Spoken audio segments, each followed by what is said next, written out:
Hey, Charles. Hey there, Jason. How are I you? still have to devise some sort of intro for Wednesday because we just have the music and then... There's probably like two hands closing in around somebody's neck. There you go. That's a good idea. How are you today, Charles? I am very freaking cold. It's cold out there. Oddly cold here. I mean, it's March, so it comes in like a lion. It's this global warming, climate change. It's just obvious. Climate change, anthropogenic human involvement in changing the climate. That too. Yeah. Yeah. Some people doubt that, Charles, but it's settled science. There's no new discovery that could possibly change our understanding of the entire planet. So let's not even talk about it. Yeah, let's spend America's entire net worth on a project that would kill every living thing on the planet. Right. As quickly as possible, because the Earth's going to blow up. Don't look into the stolen million. Right. There was a new ethical complaint against AOC today, something about her use of Twitter and Instagram. We'll get into, I don't know about that one, but we'll get into, the subject of AOC is definitely... It's an interesting one, and of course she is featured prominently in today's graphic, Charles. This was, I'm pretty happy with this one. No, the art department deserves yet another raise. I mean, this is it's outstanding. And, well, thank you. You know, We can see that American voters are queasy. I put this up because, you know, a lot of people are excited that Bernie has announced that he's running again in 2020. We've spoken quite a lot about how initially I was enthusiastic about Bernie. I don't agree with this general sentiment that Bernie got cheated. I believe that Bernie played a role in a scheme, and he's back in that role. And it's, you know, just as one of my least favorite guys said, there's a saying in Texas, and we have it here in New York as well, it's fool me once and you can't fool me again. Right. Yeah, I mean, it's. I think this time is not going to be a charm for Bernie. It'll probably rank as as bad a decision as when old Coke introduced new Coke. I mean, yes, emphasis on rank. And old. Exactly.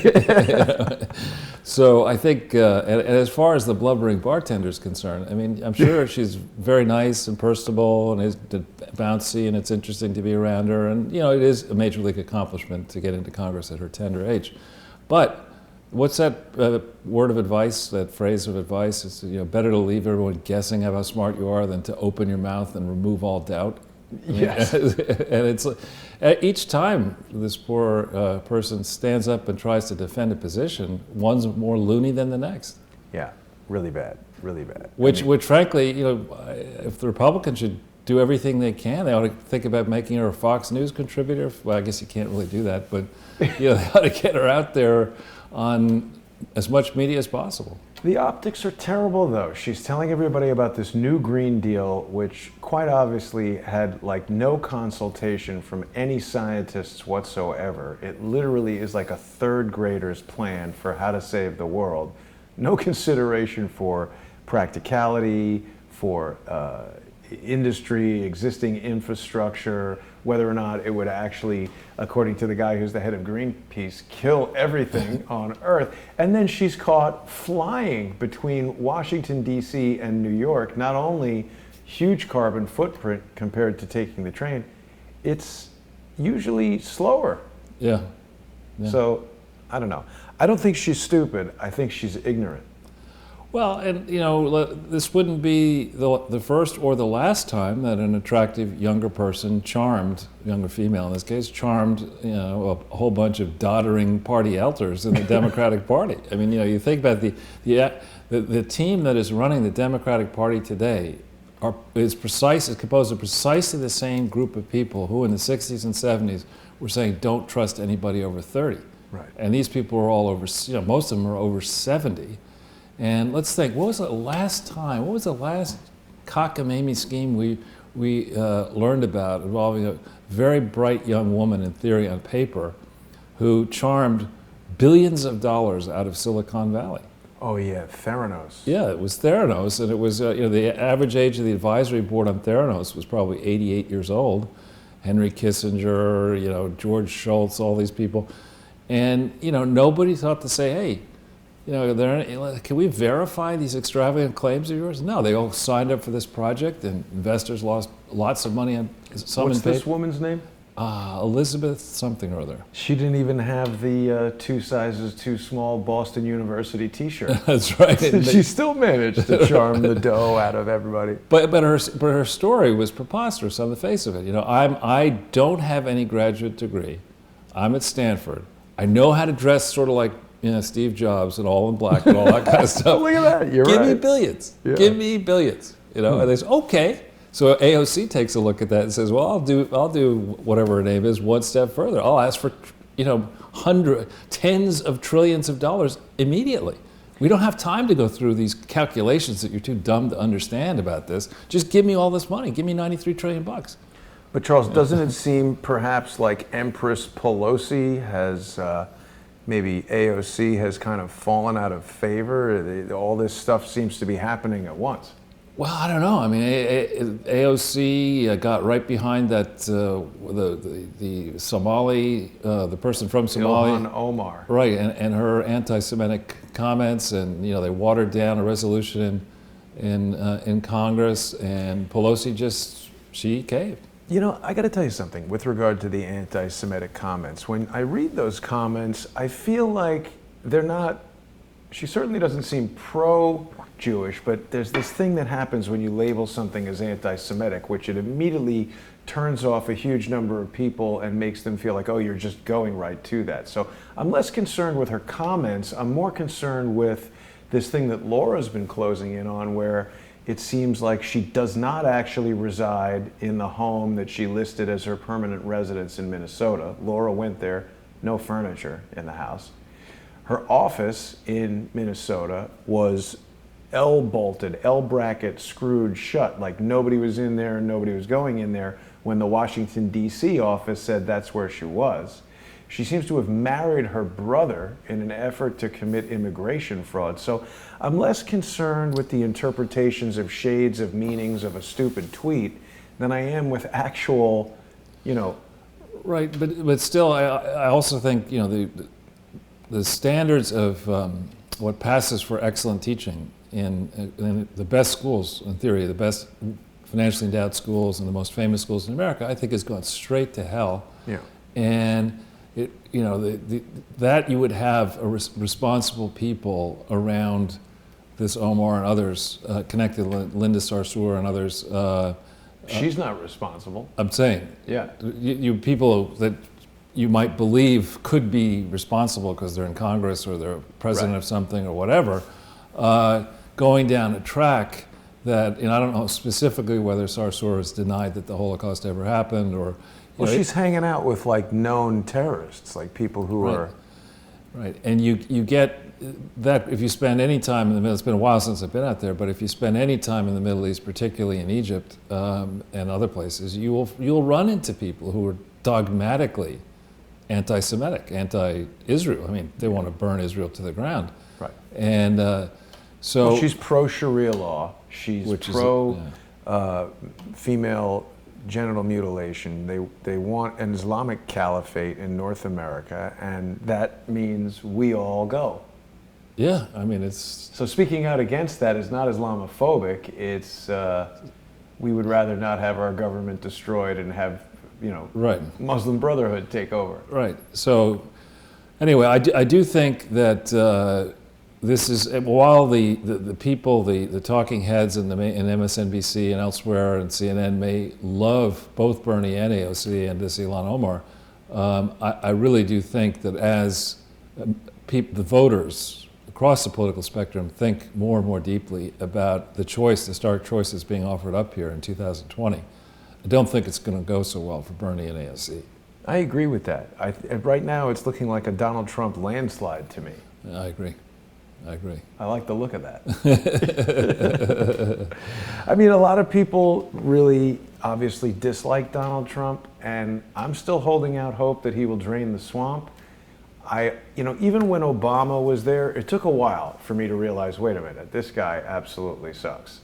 I did vote for Obama, and I want the President of the United States to succeed. I'm willing to give the sitting president a lot of benefit of the doubt. Certainly, at very least, the rights that each of us are afforded, like innocence until proven guilty, and protection from undue search and seizure. What the hell is up with Adam Schiff just deciding he doesn't like the outcome of an investigation, so starts another investigation? How is that allowed?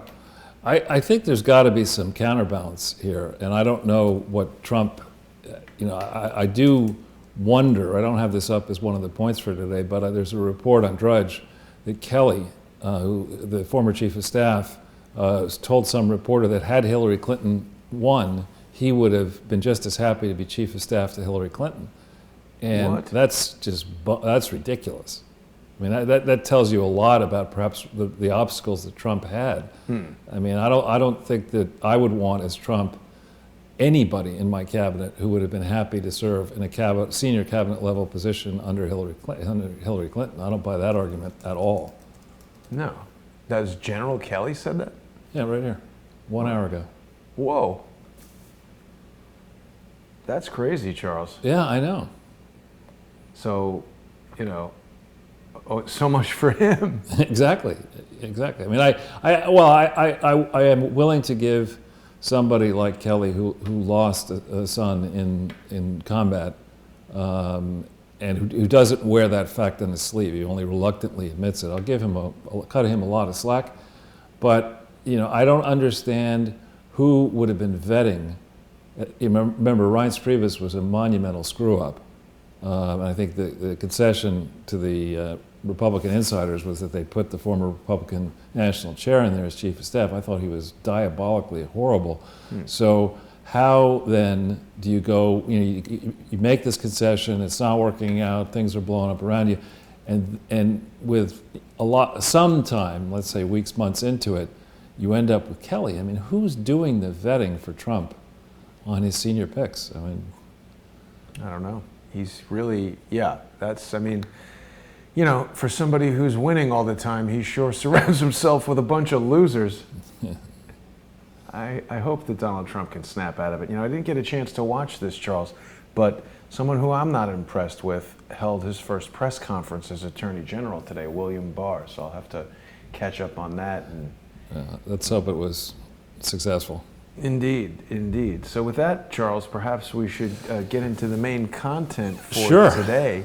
Sure. I do just want to take a moment to remind everyone, Charles, that we've got all of the Sunday with Charles episodes, as well as all of the Charles Ortel is Closing In episodes here on this handy Sunday with Charles playlist on the main Jason Goodman YouTube channel, which is finally making its way above 80,000 viewers after a really unusually long oscillation between 80,005 and 79,500, almost as if it was being artificially manipulated. Oh, they wouldn't do that at Google. I don't know that Google was doing it, but it does seem like some nefarious person at some point, or perhaps a group of people, applied some number of thousands of sock puppet accounts as subscribers so that they could then hurl accusations that I did that, and also, I think, delete them as the channel was trending upwards to sort of slow that progress. But they really are having a minimal impact other than being annoying, which they're quite good at. And we've really, a lot of it is offset by the generous sponsors, Charles, who have been going to patreon.com/crowdsourcethetruth and now subscribestar.com/crowdsourcethetruth. Those are two great ways that people can sponsor the show, keep Crowdsource the Truth financially healthy as an independent source of media, and also get access to loads of exclusive content. So I hope that people will go to subscribestar.com/crowdsourcethetruth or patreon.com/crowdsourcethetruth. Very important that people sponsor the show. That's great. Well, and congratulations on breaking through that. You really jumped through that, because I think the last time we were on, you were very close to 80,000. Yeah. Several days later. It's been hovering around there for quite some time. It's really quite staggering. And then, of course, Charles, people should be following you on Twitter. It's a great way to stay up on anything that Charles finds interesting, including Vladimir Putin as it were. Well, this is extremely interesting. I don't comment on it in the slides today, but we'll just take a quick second on it. There's been a widening banking scandal that started with the Danske Bank in Denmark. I think their Estonian branch or something like that. It turned out that the local manager of that branch was laundering money from Russia into the West. And, you know, there was, oh, that's just it, don't worry about it. Danske Bank is the most... Don't worry about it. It's just it was an oversight on our part. We'll get around to it. 9 well, billion. You know, this is 9 billion. The other one was smaller. But Danske Bank, I think, is the premier bank in Denmark, or it was. And then all of a sudden we learned that there's a problem with Swedbank in Sweden, and a problem with Norwegian Bank, and a problem now in Austria with Raiffeisen, and now, these are all big banks. And now in whatever the latest country was there, this scandal is spreading to engulf Deutsche Bank and other banks. And it really does stand to reach. I mean, people in politics, go back to the blubbering bartender, don't really understand or don't want to understand that there actually is a market for everything. You can say that, you know, you're going to outlaw it, we're going to go to this new socialist green world, and there still will be a market for every product and service, licit, illicit. There's a market for everything, and you're not going to stop that. So when you create these rules that say... You make a black market. You create a gigantic black market. When you say that you place limits on how money goes into a bank account, people then say, all right, I've got all this cash, I'm not going to eat it, you know, I've got to convert it to something. And the fee for doing that goes up and up and up. Huh. And so what these people who are not particularly numerate, I don't think, the lawmakers and certainly not the pundits, what they don't understand is that the approach taken by Elizabeth Warren and this Dodd-Frank and all that kind of stuff, and the attempt to regulate just the for-profit money, left open the opportunity for people to launder money through charities.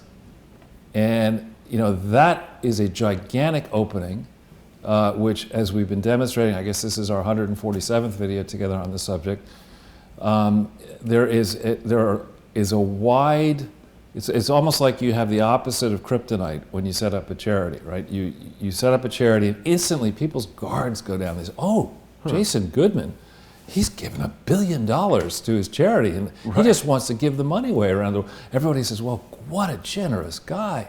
You know, meet Prince Charles over here, meet Lady Diana, Princess Diana when she was still alive, meet Elton John, meet Bill Clinton, meet Richard Branson, all these people. And you fly around and everyone says, this guy's so rich, he gave away $1 billion. How generous, let's cut him a break on this and cut him a break on that. And, you know, well, so then people will ask tough questions, you know, well, I looked at this annual report here and there's no audit, nothing balances, and oh, you're just being difficult. You know, this guy he's a saint. You know, he's giving away this money. And so you have this, exactly, you have this. Elton John does not look impressed in this photo. I don't know what's going on there. But you have this one gift that you get, a gigantic gift, when you attach your name and actually, in theory, give a lot of money away. Suddenly you're given this gigantic pass by the general public. And then, if you do anything that's for the children, you know, or for, in theory... How could you go against that guy? Yeah, He's a philanthropist. He's dedicated his life to that, you know, and so people just lower their guards, and a lot of people around a charity want to get... They either want to get gifts out of the Gates Foundation, or you name the foundation, or they want to get contracts, you know, to do some consulting work for the Gates Foundation, or do auditing work for it, or whatever. So you're just inclined to give people the benefit of the doubt when you shouldn't. And then the regulators are basically stupid.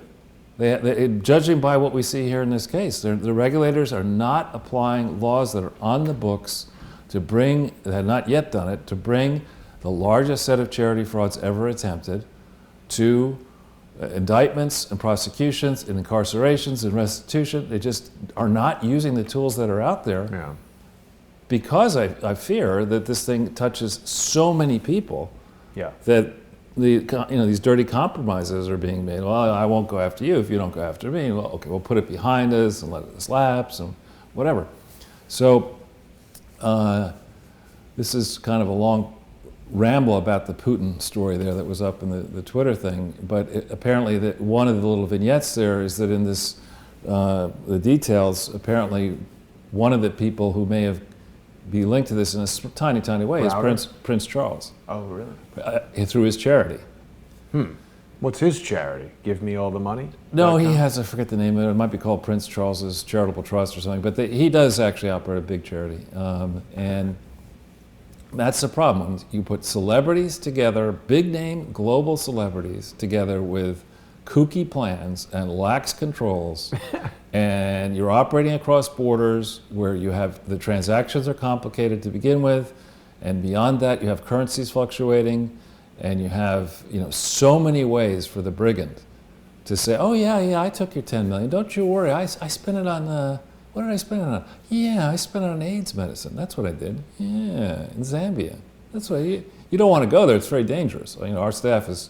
We got it all under control. Yeah, we got it under control. We spent it in Zambia. Yeah, that's the ticket. Elton John looks much happier to see Prince Charles than was that Harry? Who was the redhead guy? Harry is the redhead guy. Yeah. Redheaded stepchild, I guess. It's something to do with the RAF, from what I hear. That's what I hear would too. have to look into that. But so people can follow you there on Twitter, Charles, at Charles Ortel. Wonderful way to keep up with some of these breaking stories. And I mean, it's amazing because we see so many stories in the mainstream news that seem to feed off of information that you bring to the fore, but yet difficult to get above 35K. I've had similar struggles.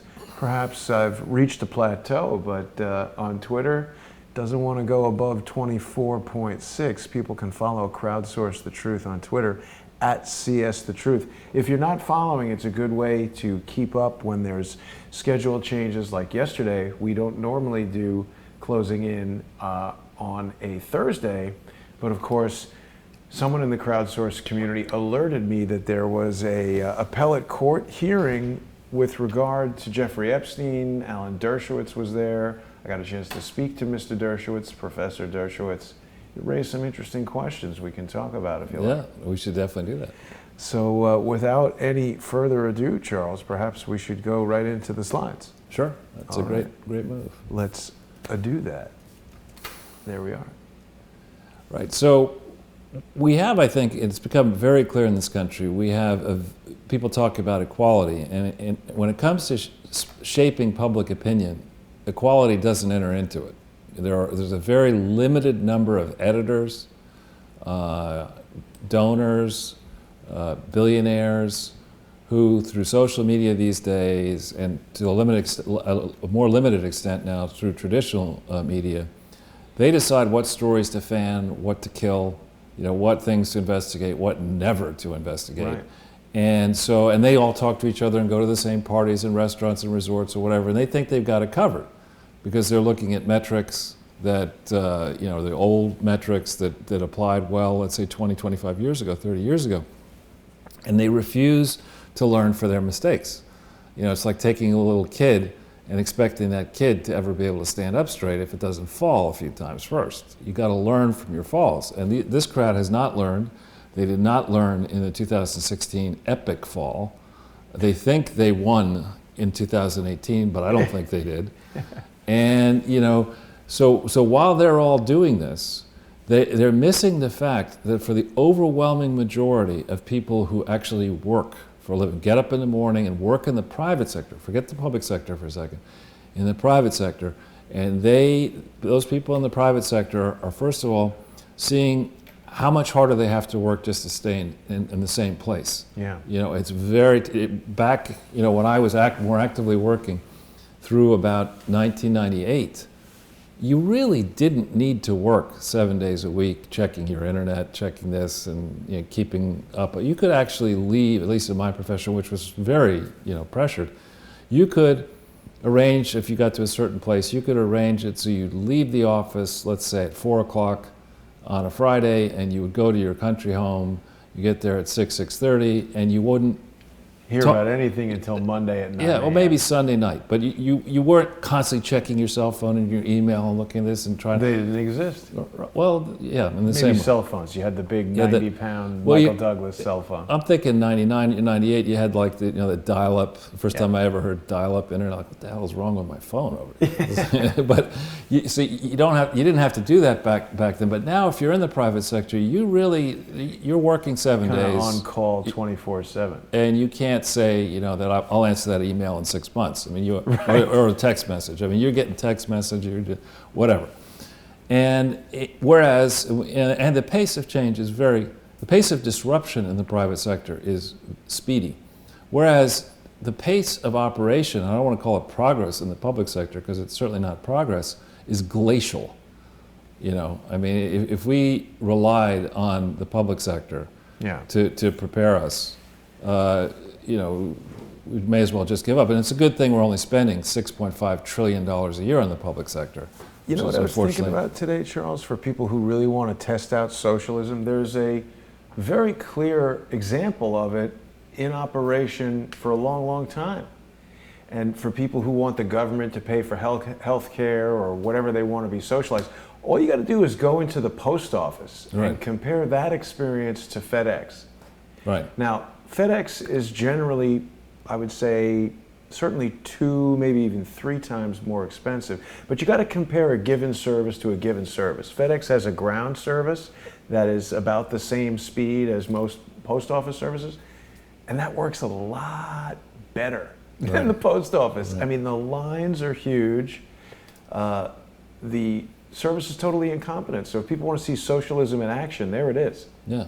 Or just watch what's going on in Venezuela or take a gander at Zimbabwe. I feel like Venezuela is a little bit like CIA finger on the scale of making it work worse. I'm not saying socialism is good, but I don't think the CIA is like shutting down the post office to make it look bad, whereas with Venezuela, they're keeping all the money from Citgo and doing a bunch of things to mess up Venezuela.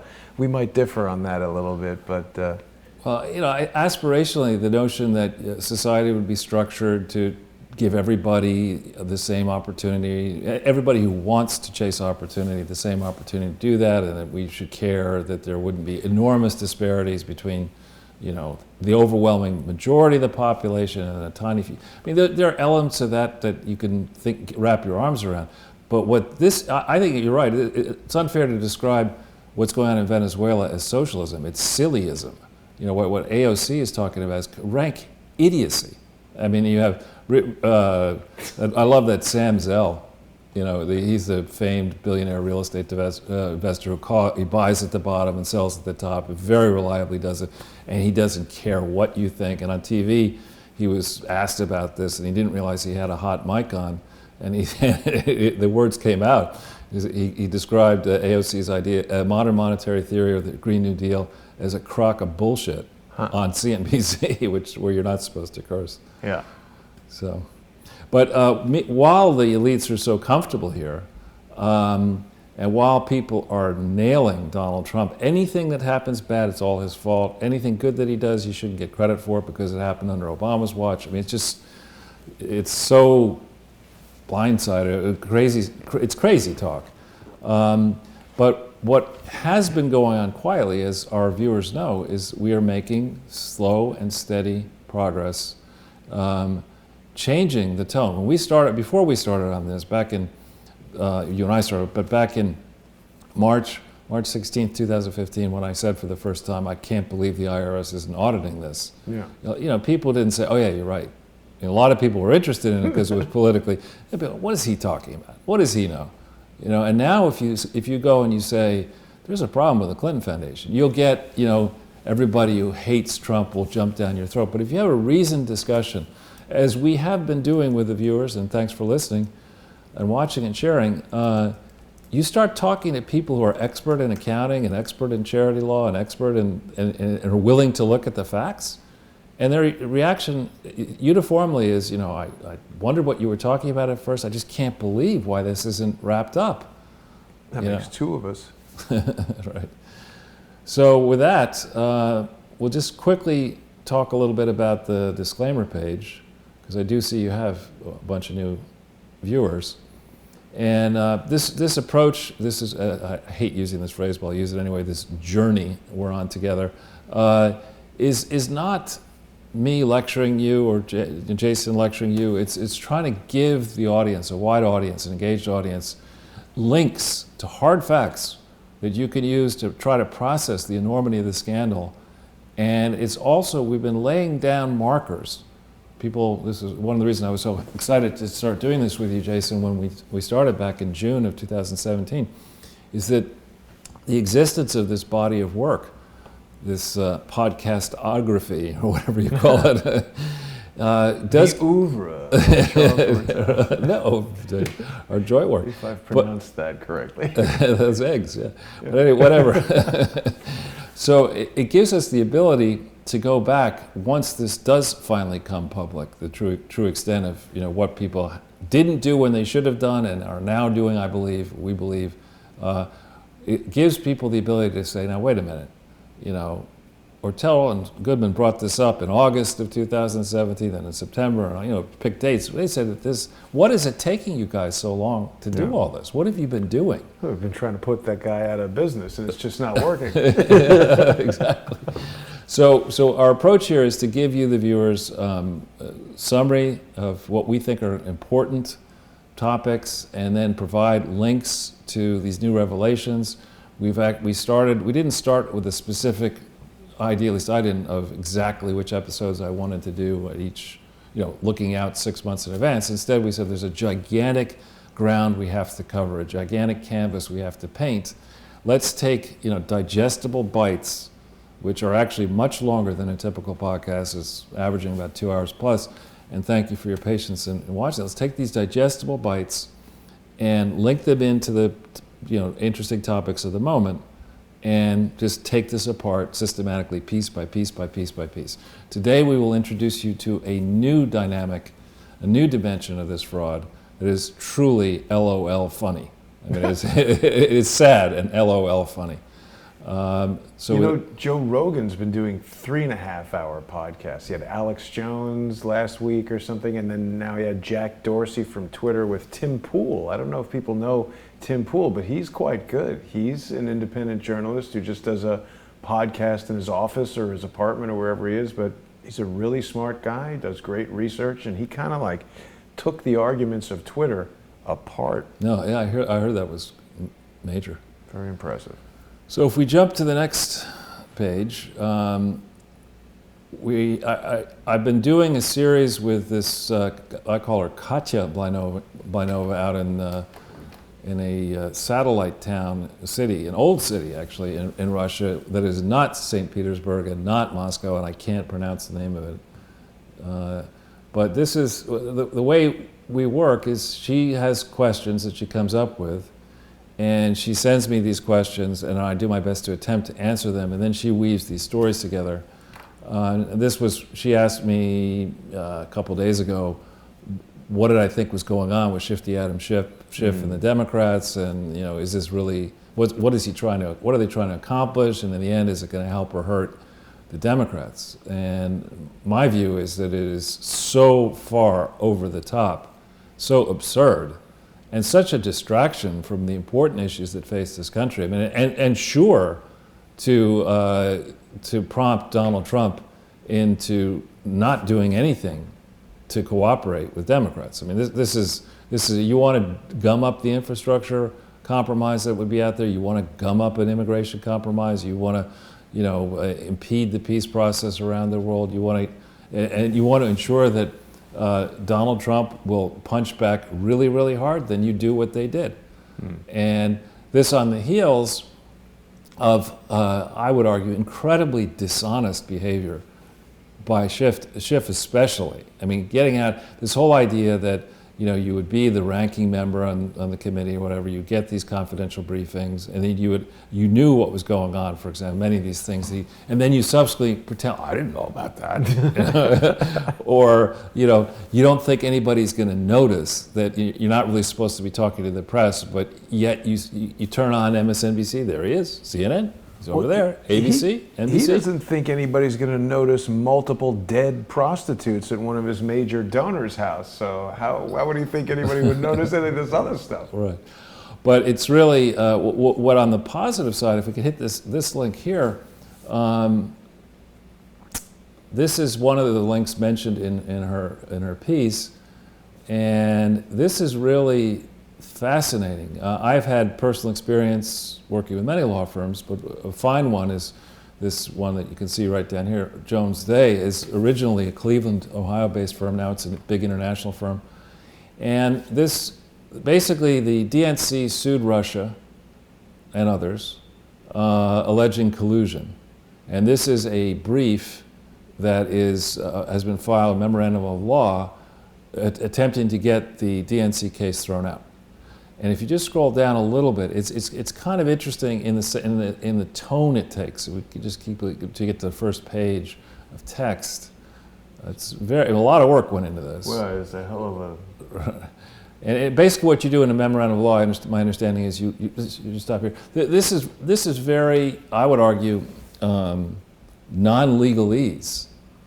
You know, this summary. This is not very matter of fact, straight talk kind of language. Right, and very well done. It's basically just taking apart the elements of the claim made by the DNC and saying, you know, for these reasons, we obviously couldn't have done this. And in so many words, is what they do. But when you get into it a little bit, if you just scroll down till we get to the exhibits, they had some fun with those. They took some exhibits here, and what the substance of the claim is very lengthy. Is there couldn't have been a conspiracy? It didn't involve the Trump campaign, and there's nothing. The fact that, you know, if we go to the beginning of this, yeah, so here's exhibit 1. They take things out of the public domain, including WikiLeaks, that are not good. for the this one plaintiffs. Oh, that's a hell of a. That's the first exhibit. I've never seen it in a legal brief. The first exhibit is no shit. Yeah. You know. I forget what this said. This is Democratic National Committee on May 5th, 2016. It's these Jesus thing. What? Can we? Oh, they're talking about how Bernie skated on saying he has Jewish heritage. I think he's an atheist. We could make several points difference with my peeps. Yeah. I remember that. Yeah. So they're talking about how to sandbag Bernie. Right. Yeah, this is again how to go after Bernie. They were conspiring to. How can the Trump administration be not helping Julian Assange and be relying so heavily on the information from WikiLeaks for lawsuits and prosecute? Something is going on. They can't. They've got to make sure Assange is pardoned, or he's sitting in that crappy building for 7 years. Yeah. So this is July 25th, 2016, which happens to be the date that I sent that email to James Rosen and Andrew Napolitano and others. I don't know what time the same date, this is in the Washington Post, they're assessing these DNC emails, and it takes a while. It's interesting that the column is called The Fix. It's in. It is definitely in. But, you know, I had maybe not looked at it the same way as they had, but I looked through this and I said, Jesus, you got Assange out there saying, you know, I have in June 12th, I think it was, or 14th, 2016, I have information that is damaging to Hillary Clinton and will result in her going to jail. And so the mainstream press says, well, better bury that. Right. You know. And Dr. Corsi calls Roger Stone and says, hey, this is happening, and then he gets indicted. Right, exactly. Yeah, that's totally fair, right? Yeah, that's totally ridiculous. Fair. Anyway, this is a lengthy document, and there's another one. I thought the other document's 150 pages, but or maybe this whole thing is 150 pages with the exhibits. Yeah, 151 it says. There it is, yeah. So a lot of good advertising for the Tor browser. Right.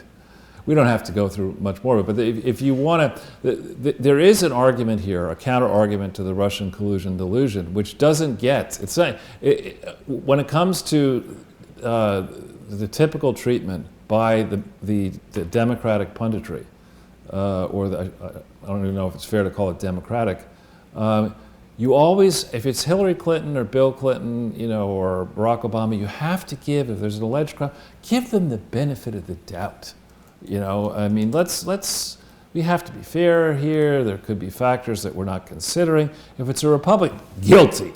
Right. Just guilty, and the contrast, it's not so much the facts in that memorandum of law, but the contrast between the way the Trump team is treated and the way Hillary Clinton's team is treated and the way Obama has been treated is really stark.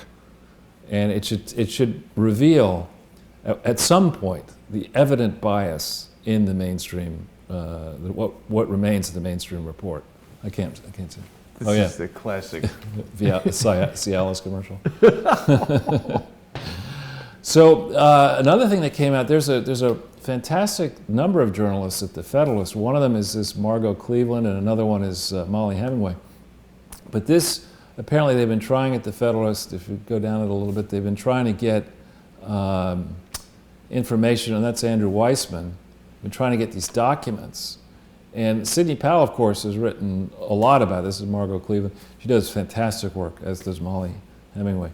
But basically, this Weissman appears to have made his bones over a long period of time lying, basically, withholding crucial evidence, which you're not supposed to do in a contested matter that's beneficial to a defendant. And these documents are finally coming out. This is Sydney. Her book is fantastic. Her License to Lie. We of course have had her on. You know her. You've met her now a number of different times. So we're getting more and more information out about Weissman and the other people. And he's second in command to Mueller, right? Well, some would argue the second in command in something like this is really the person calling the shots and everything. And again, just as it doesn't make sense if you're considering something that's this contentious an issue, right? This isn't a minor traffic ticket. Enron was a disaster. Why would they bring this guy back? I mean, I had camera assistants who bombed a shoot. I never called them again. Right. Right. Well, but what I'm saying in this case is if you're supposedly the narrative, the fable on Mueller is he's a decent guy, a war hero, you could trust him and all this kind of stuff. All right, let's say you believe that.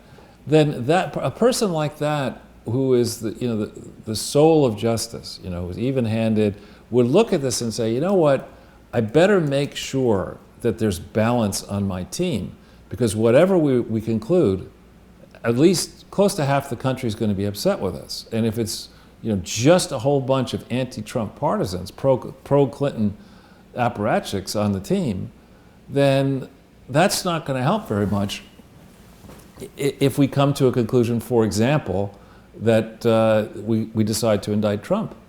Charles, there's a bridge downtown for sale for people who believe that. Right. Exactly. I don't know if people outside New York get that joke. But so this guy has a long track record. It's distressing to me that whoever vets Trump's team would have allowed so many people associated with this Enron task force to have their hands in the wheels of justice. You have Wray, Christopher Wray was on the Enron task force. Mueller What led was it. Barr doing when Enron happened? He's kind of floating around the bushes, and Enron seemed like a Bush operation, didn't it? Well, Enron was a bipartisan fraud. I mean, it was what people didn't want you to focus. It's your classic, it's sillyism. It's a mixture of corruption and fraud. And so the way people with, big crooks think is they don't draw a distinction between Republicans and Democrats. They just say, look, we want to make sure we have ties into the top, and our long-term projects will span many presidencies, so we got to fuel both parties. And no doubt Ken Lay and George W. Bush and the Bush family were close. No doubt there are many people in Enron who were tied into Republicans, and no doubt there are many people tied into Clinton. Who's this guy on the right? I can't see it really. I don't know. People will know. Someone will know. Yeah. So Enron, huge disaster. Let's hire all those idiots. Yeah. All right. Well, but the thing to remember about Enron is that the scale of the Enron fraud, bad as it was, and the scale of destruction is a fraction it's less than the scale of the all-in Clinton frauds, Clinton Foundation frauds. And at least you knew, when you get involved with a for-profit company, you better be cynical about the financial statements, because a lot of people, working inside the company benefit by presenting the best possible picture of the financial results and the trend in those results to the general public. So you've got to have healthy skepticism about any for-profit operation. In contrast, as we talked about it before, people let their guards down when you're talking about a charity, and you shouldn't do that. So here, Justin Trudeau, Castro's son, as you like to joke, he is getting in hotter and hotter water here. And I wonder, there's an election coming up in October of this year in Canada. Now another minister has had to resign. The issue being, there's a large Canadian construction company based in Quebec, where Trudeau is from, that has fallen under suspicion of being involved in massive frauds around the world, and particularly in Libya, but in other places. And now several ministers are coming forward as part of an investigation and claiming that they did indeed feel pressured by Justin Trudeau to go light on this company, which sure seems to me like it's a bad actor on many levels. And this is significant to our investigation because a root, an important division of the Clinton Foundation charity fraud spoils has been, monies that go back and forth across our northern border into Canada, into Vancouver and into Ontario and elsewhere. The suspicion has long been that donors who would have a hard time passing muster in the US press if it were known that they gave directly to the Clinton Foundation, instead sent money up to charities allied with Canadians and tied into the Clinton Foundation under cover of Canadian provincial and other laws that shielded their identities. So that if you had a really crooked, let's say, African dictatorship on the west coast of Africa, without naming the country, it's alleged Malawi? that no, I'm not going to get into it, but that wanted to get a favor out of the Secretary of State, you just arranged for that money to be shipped into Juster's charity or an allied charity, and it would be so many layers papered over that nobody in America would be able to, in theory, figure it out. There have been, there are of course many scandals, the Uranium One scandal and the Barry Sherman scandal and now this AGT scandal and other scandals that have links into Canada.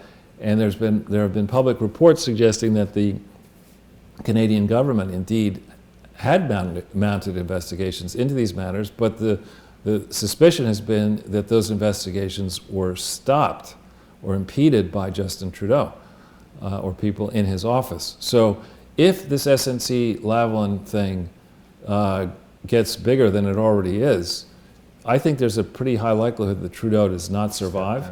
Yeah. And then that's going to, and because the Canadian government and Canadian donors have given way too much money to these Clinton Foundation frauds, and because there is an opportunity, as we've explained before, to get your money back from big donors like Bill Gates and others, who should not have sent as much money into these Clinton Foundation frauds as he has and as he continues to do, I think we're going to begin to see. It's going to feel like we passed the tipping point when we look back on this in several weeks. It's going to seem like that tipping point may have occurred a number of weeks or months ago. You've reminded me of something important, Charles. We need to make a correction. When we had Joe Hoft on the other day, someone has pointed out that we were looking at the wrong AGT, that it's this AGT International, which is interesting because I don't know that that necessarily means we did something wrong. Perhaps we found another part of their whole scheme, which is to have, other sort of vague web pages that don't show who works there and lead you away from the target. Because as I look at this, you click on About Us. When you do this for most companies, there's like a nice headshot of the CEO and the CFO and the vice president and all those people, so you know who they are. But this AGT International also doesn't show that. And it also seems to be Oh, well, here we go. We'll have to look into this some more, but just wanted to make a correction from our show the other day that we were looking at the wrong webpage. There are a lot of them. Yeah. So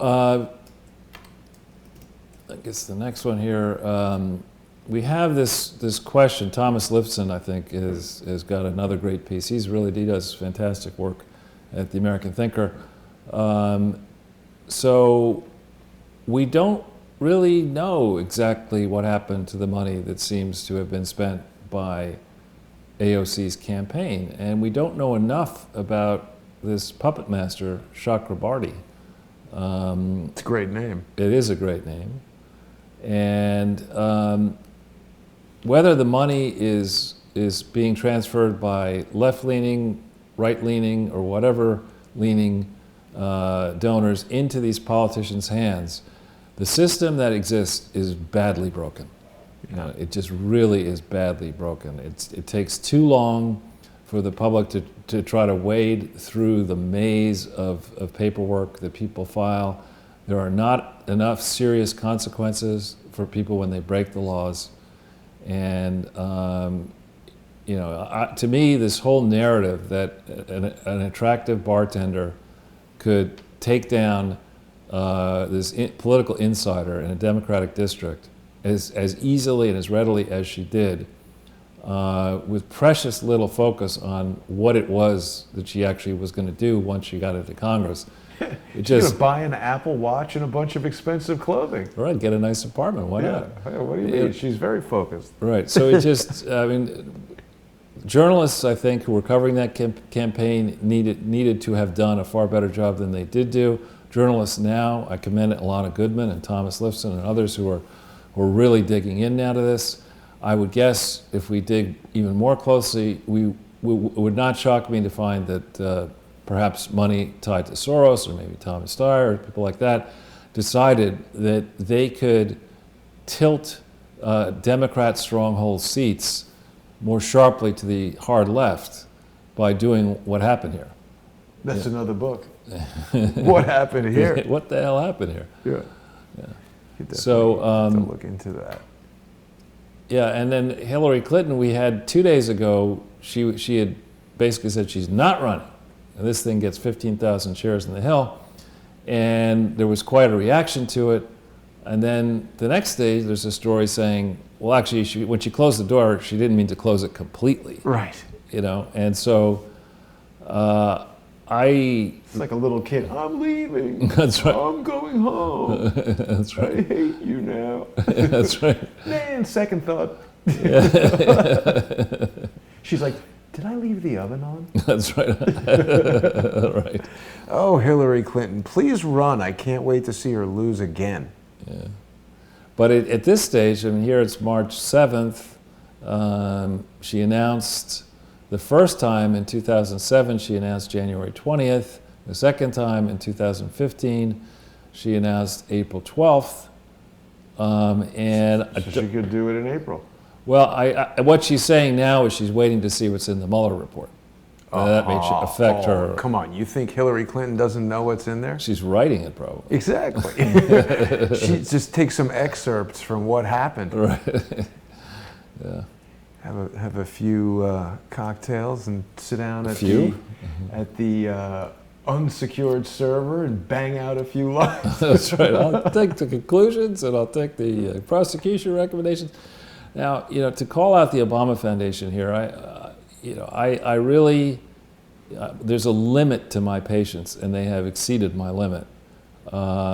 This idea that Barack Obama can now go around and say the mission of his foundation is to train 1 million Baracks and Michelles to get into politics. That is a political action organization. That is not a public charity. That is not the basis on which the Barack Obama Foundation was approved by the IRS under Barack Obama's presidency. It's appropriate that they're showing this video of the wreckage of a tornado and talking about Obama. Right. And so, I mean, this is just ridiculous. And in the same way, I mean, if Donald Trump were to go down and decide he's going to have a presidential foundation, I assure you, I will hold him to the same standards that I'm holding the Clintons and now to Obama. But to go down and say, you know, what we're going to do is hold presidential records. And by the way, we're also going to have a religious purpose, which is, I don't see how you can do that. He's going to have to train 1 million people how to use Photoshop so you get those birth certificates all worked out. And now to transparently try to turn this from a domestic, Chicago-based records repository into a global movement to try to, you know, get 1 million Pied Pipers going around the world selling, you know, some Green New Deal or Obama New Deal or whatever New Deal. This is transparently not a public charity. It is absolutely not what the IRS approved whenever they did approve it. And I call on the IRS to do something about it. I mean, this is not, you can't be timid. It's not like, you know, this isn't reparations or something. This isn't, you know, you get to do what you want to do because you're a president, you serve the country. No. You know, he was supposedly president of the Harvard Law Review. He's, you know, he's a lecturer in law. He supposedly understands the law. He's supposed to be intellectual and smart. And this is just a very bad message that he's sending. That, you know, law be damned, I get to do what I want. You know, we've piled $10 trillion worth of debt on the economy. He sent that message for 8 years. He's like, guns down to Mexico? Hell yes. Destroy Libya? Whatever. It's a scandal-free president, right? You know, presidency. right. Yeah, because we're just not going to talk about any of them. Yeah. Jail whistleblowers? No problem. Yeah, put them on a list. Drone strike them. So this, I don't know if you saw this story about people calling out Google for, there's a leaked audio that came out calling Google executives are talking about how they're going to steer the conservative movement. Amazing. Well, and you know, manipulating search results to a certain extent. What we're doing with these slides, like the slide, I decide, you know, the order in which these. But you're not Google. Well, I understand. I'm just a minor figure, but right. But when you allow something that's supposed to be a free service, you know, or hold itself out as a free service, to say, you know, any story that is critical, you know, of what we want to accomplish as Google will be relegated to the shit pile. Wow. And only good stuff will go. And you don't do, one of the things I used to like most about Forbes when I read it is they had this regular, I think almost weekly column where they would examine boneheaded stories that they'd done and they correct the record. You know, I don't think Google's doing that. Well, you know, the other problem I've got with this, Charles, we've been talking about how there's something going on with the subscriber count for Crowdsource the Truth. You know, the shows we used to do for Sunday with Charles were getting, you know, 10,000 views in the first 5 to 10 hours and regularly going to 20, 30, 40,000 views. That doesn't seem to be happening anymore. It's down to about 10,000 views per show. And I wonder to what extent things like this are having an impact. The problem that I have is that Google is protected by the Decency and Communications Act, Section 230 of that, which protects things like Time Warner or Spectrum, Verizon, AT&T. And the basis of it is someone does something illegal over the phone, over the internet. Verizon, AT&T, et cetera, are not held responsible for that because they are not intended to be monitoring all the communications that go over it. They just say, here's a network, pay for a phone and you can use it. The criminals doing the activities have the prosecution happen to them. Problem is, if someone goes onto YouTube and creates a network of individuals that are pursuing a purpose that could be doing crime, YouTube is totally absolved of allowing them to continue while stopping us from sharing valid information. It's a real problem. There's got to be a change to that Decency and Communications Act to strip Google and YouTube and Facebook and Twitter and any of these networks that are curating the content. AT&T doesn't listen to your conversation and say, no, Charles, you can't talk to Jason about that because it's hate speech. Right. You say whatever you want, and so they're protected and absolved of any blame. Not the case with Google and YouTube and all these other things. I suspect that will be addressed. Maybe not in this Congress. It may take, you know, the presidential election to sort it out, but let's hope that is addressed. I hope so as well. Yeah. Serious matter. So then we have on AOC this story here that former chair of the Federal Election Commission saying, you know, what I see, this is jail. Yeah. For what they did. We might need You've Got Jail too. Right, exactly. She'd be very popular in jail. She'd bring that Boston University shirt with her. AOC could be facing jail. Well, but again, at the same time, this is the type of thing that political opponents say about the other side. I mean, a million people have said that Trump could be facing jail. Right, but this does seem, at surface, Jail-worthy. it does seem, you know, remember that we're talking about $1 million plus, and we're talking about, you know, this is an odd result to begin with, which people should be asking questions about in any event. Yeah, and she was a governor of the Political Action Committee that was right. providing services to her campaign. Right, and we're also talking about somebody, you know, we're talking about Corinne Brown, who's serving whatever 4 or 5 years in prison for $800,000 over multiple years, and the message I have a real hard time with this is a contrast. You know, it's, well, AOC, she's a darling. Michael Moore says she's the face of the Democratic Party. You know, I'm amazed he can see past his belly button, but, you know, and she's the de facto leader of the Democratic Party because she's almost worked for an entire quarter as a congressperson. You know, I'm not saying anybody should be persecuted, but here is evidence, to me, it looks like there's evidence of a crime, and we need to remember that one of the people who was instrumental in targeting conservatives through the various organs of government was Lois Lerner as a general counsel role at the Federal Election Commission, where different candidates will tell you that she did aggressively, over-aggressively go after candidates that didn't fit her political beliefs. Then she demonstrated, in my view, earned her bones doing that, so she went over to the IRS and made sure that she would persecute conservative charities, or have her group do that, and let the Obama Foundation, the Clinton Foundation, other foundations like the Obama Foundation, let them off the hook. So I've been warning about how we're poised for a correction in financial markets, and I've been doing that for 10 years now, and there was a big correction after I warned about it. And we just got moments ago, as I was coming over here, the news that 3.7 million got shaved off the net worth of Americans' households between 3.7 trillion since September 30th, 2018. That's a big drop. Oh, wait a minute. We need to use a different thing to get to this because CNBC doesn't like the ad blocker. That is a huge drop. So see, I mean, and when we think about that, you know, when you're going to the press is going to get upset. And here's an example of a big drop.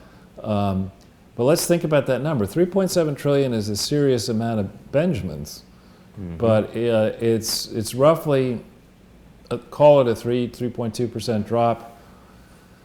Roughly 3% drop from 108, I guess, down to 104.3. And let's think about, let that number sink in for a minute. That's the value, the net worth of every household in America, plus certain types of investment funds are in there. And we're saying that this statistic says to me that all we had as a nation, collectively, our collected wealth was 104 trillion. And AOC is saying we ought to spend 93 trillion on the Green New Deal. Right? And I should listen to her. That's what I mean when I say she's ignorant. She's just made up a plan that's totally unrealistic. Right. No actual technology. It's not like she's saying, hey, here's this technology that's available. We're going to incentivize home builders or whoever is involved in infrastructure or whatever. She's just saying, oh, we'll just, you know, seat of the pants. We'll come up with some ideas. Yeah, I mean, the Earth is going to blow up in 12 years anyway, so who cares about this? It's academic.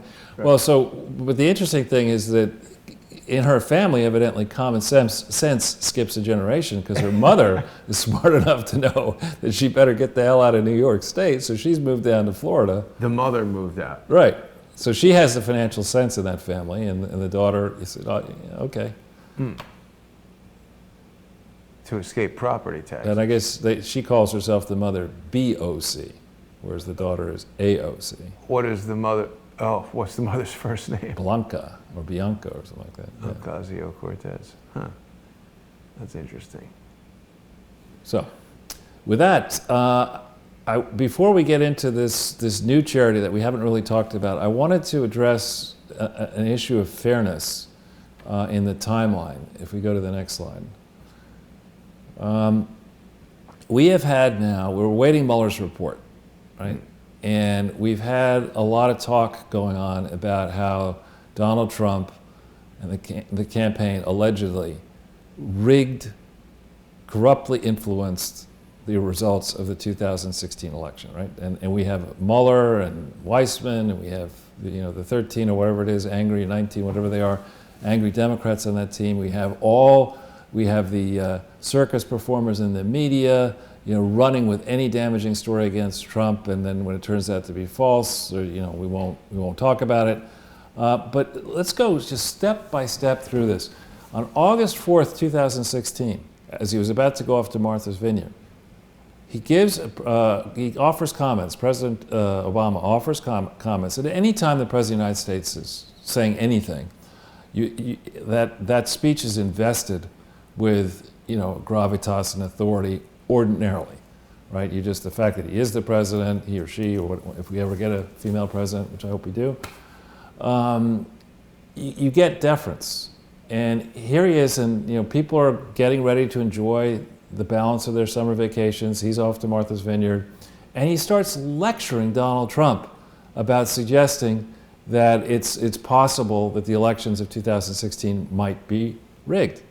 Obama's saying it's impossible to rig an election. What does that even mean? Well, but let's think about it. That's what he said, remember? Yeah, if it's August 4th, he's saying it's impossible to rig it. Why has Mueller spent all of this time investigating rigging? I mean, if he knew on August 4th it was remember, this is August 4th after the Seth Rich thing, after the DNC leaks. Comey had decided, DNC emails apparently have entered the public domain. What I need to do is I better not investigate that. I shouldn't go and see what's on these DNC servers, who had access to them, right, who might have been monitoring, whether the Yuan brothers could have been involved one way or another. After all, Debbie Wasserman Schultz, prior to her being bounced out, was the chair of the Democratic National Committee. Comey decides, I don't need to investigate that. There's nothing unusual about a bunch of Pakistanis, getting paid a tremendous amount of money and having suspicious identities and addresses and working exclusively for Democrats and storing information in an unregistered shed. There's nothing, I shouldn't investigate that, But so here, Obama's saying it's impossible. Here's the actual, if you want to just see the second link, is the actual tape. So if people don't believe that he was doing this, here is an actual tape of that.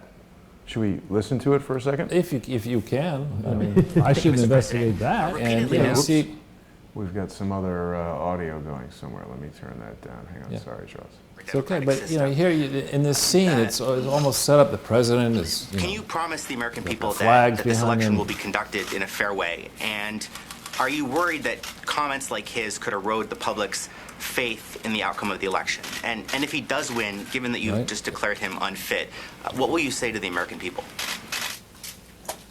Well, at the end of the day, it's the American people's decision. I have one vote. I have the same vote you do. I have the same vote that all the voters who are eligible all across the country have. I've offered my opinion, but ultimately it's the American people's decision to make collectively. And if somebody wins the election and they are president, then my constitutional responsibility is to peacefully transfer power to that individual and do everything I can to help them succeed. So it seems like Obama was hoping for nobody to win the election. That would have been interesting. He would say, I'm still in charge. Still president. What a dope. But anyway, what have I done here? So anyway, there's an actual tape of that experience. And then we get this, by October 7th, 2016. Now, if we remember the Billy Bush tape, it was bad. I mean, these were remarks made in 2005 that are reprehensible. But let's think about the likelihood that the narrative that's explained in this Wikipedia, that somebody remembered. There have been various people making allegations about Trump, and somebody remembered because of those revelations that there might have been this incident involving Billy Bush back in so they decided to go back and check the file, and they only surfaced the tape, days before this October 7th. I call calculated. Mega bullshit on that. Yeah. Right? This was the October surprise, that one of them that they had waiting. The especially Team Clinton is well known over decades. That's the way they play, and Team Obama for that matter. You find out you drop your nuclear weapons to maximum effect. They knew this thing was coming October 7th, right? And They should have called Roger Stone. exactly. And they fan the flames. It drops Friday afternoon, but they have people whipped into a frenzy on cable TV and all the media about this is outrageous. Maybe let's get Paul Ryan to make comments. Maybe Republicans should say he should drop out. They tried to basically kneecap the president. And instead, the president-elect, or the candidate, and instead, Trump's team thought, you know what, if you're going to make an issue of this, actually assaulting somebody and raping, allegedly, Juanita Broderick twice in less than an hour, and blithely saying to her as she's sobbing there, you better put her lip is swollen, you better put some ice on that, and then having multiple allegations like that come to light, and then worse, having the wife of Bill Clinton, the candidate for President Hillary Clinton, not turf Bill out, but instead conclude in 1998 that actually this is good politically, and let the impeachment process go, and this will help Democrats, and I mean it's just a reaction that it speaks volumes about Hillary Clinton's character, frankly.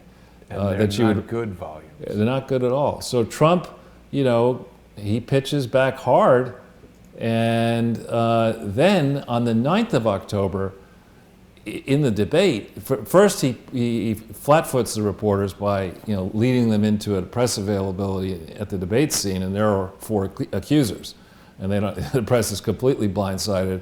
The Clinton camp is furious that those accusers are seated in the audience. There's a furious back and forth about where they're going to. It was a brilliant move, frankly. But then Hillary thought she was going to really zing Trump, and instead Trump zings her. Well, and they call this a stunt, but pulling out a 10-year-old tape recorded in secret, 11 that's totally legit. Yeah. This is a stunt. Women who've actually been raped and assaulted by the husband of the woman who's supposed to crack the glass ceiling and be this champion of women. Right. That's a stunt. That's a stunt, exactly. And then, and so in this debate, here's a report about how Donald Trump, and I'd like to remind you, Mr. President, you did threaten to appoint a special prosecutor to look into, quote, the Clinton situation. So kind of get around to doing that, like soon. Do you want to hear that as well, Charles? Well, you can put it, yeah, sure. Breaking out all the hits here. It's multimedia. Trump, and I'd like to remind you, Mr. President, you did threaten to appoint a special prosecutor to look into, quote, the Clinton situation. Sorry, let's play that again because it's really worth it. It is, it's just awfully good that someone with the temperament of Donald Trump is not in charge of the law in our country.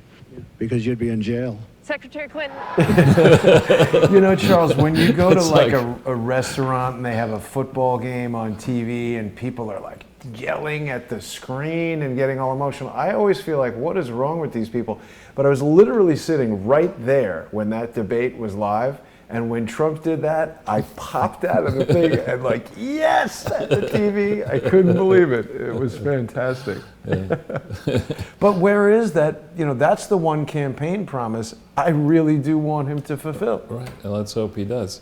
So, so now you're a month out roughly from the election. On the 17th of October comes this report, mentioned actually in the Washington Compost, that I guess, I don't know if it came out of the Podesta WikiLeaks or where it came from, but suggesting that the FBI and the State Department were engaged in a trade where the State Department was offering the FBI additional valuable foreign postings if they would kind of ease up on this email stuff. That's crazy. Yeah, no, there's been a lot of reporting on this one, but this is the 17th, and I believe, I couldn't find it, but I believe October 17th was the date somewhere that Hillary said, we've got to win, otherwise we're all going to hang.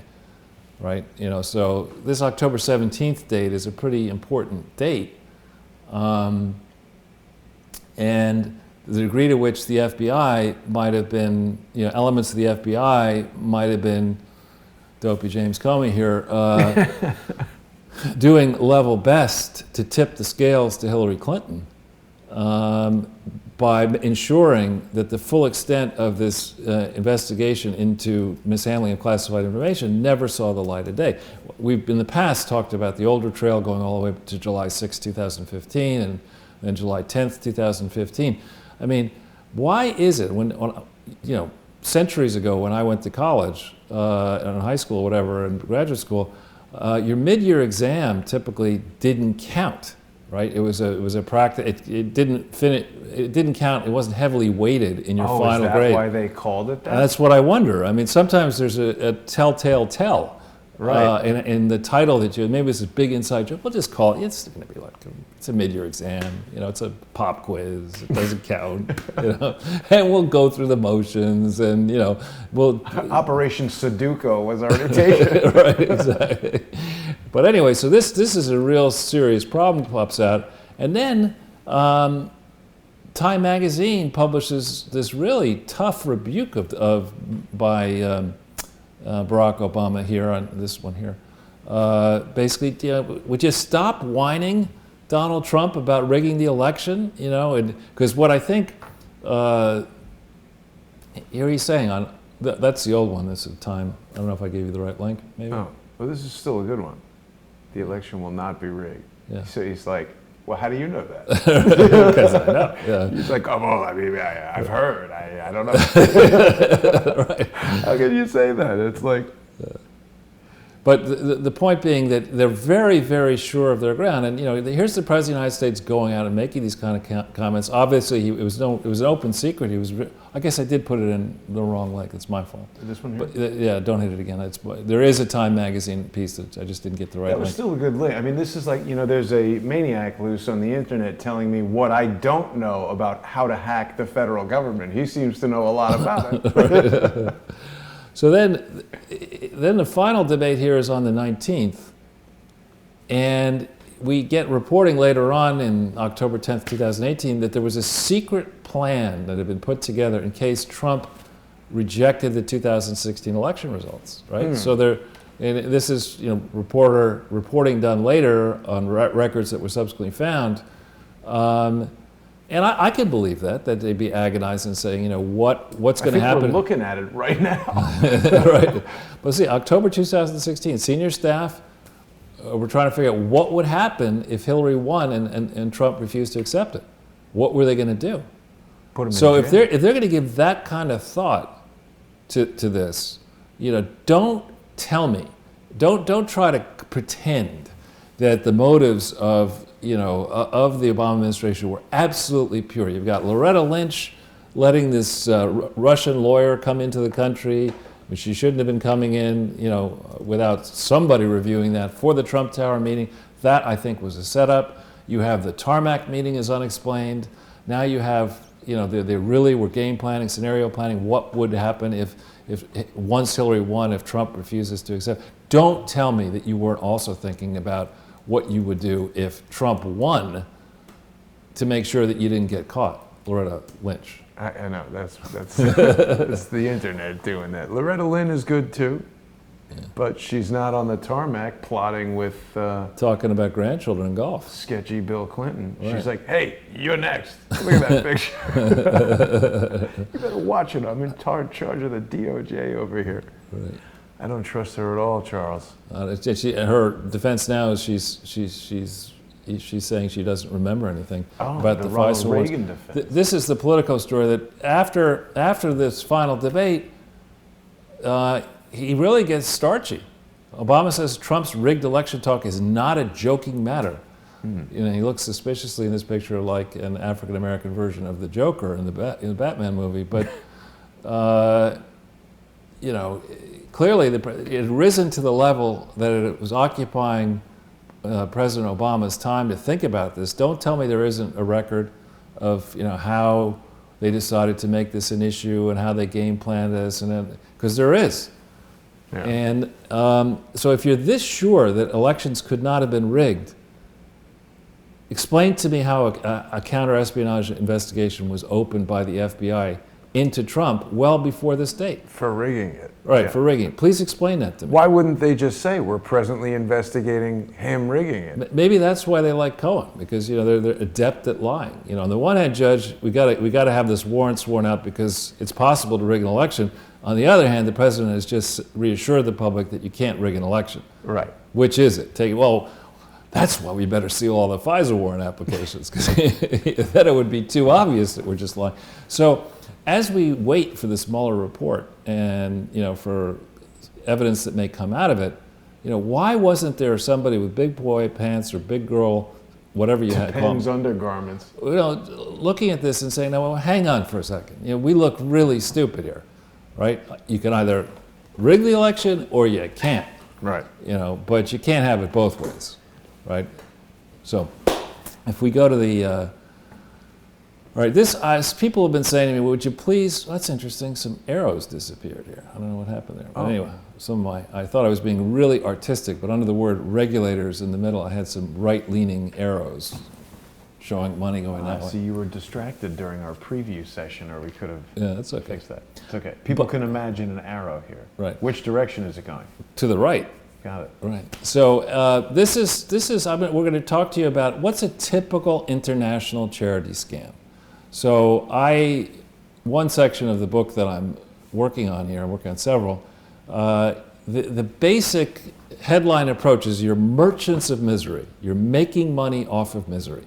You're saying that there's a large number of people who are miserable. You get your stock photo or your expensive photo of a thin, starving, person of color, child, tears, flies, and you put that out there with an appeal from one or more celebrities saying, this is a pressing thing. It's either a kid or it's an animal or whatever, and you make an argument that is so miserable that but we can do something about it. There's hope. Just give me your money.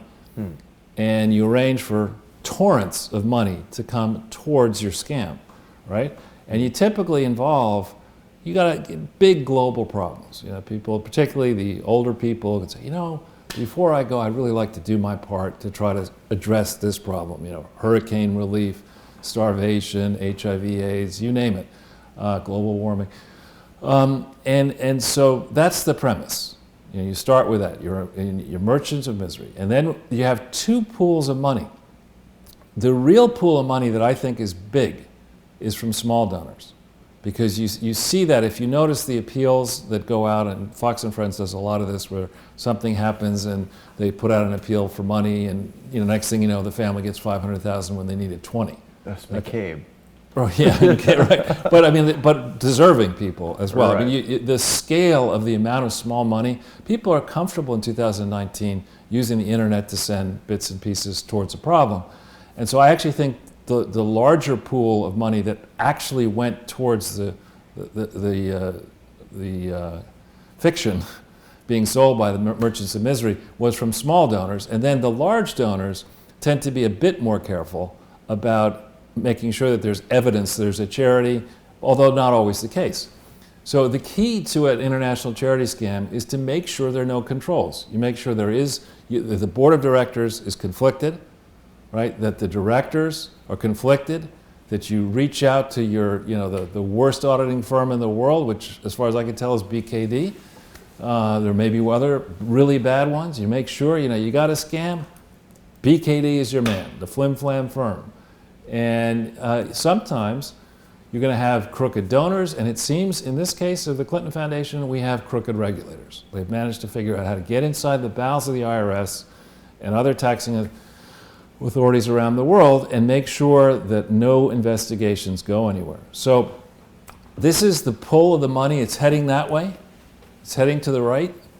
And it could go into two places. It could go to unauthorized purposes, so to fund the Clinton's high living, High living political. is not a charitable purpose. It is not a charitable. No.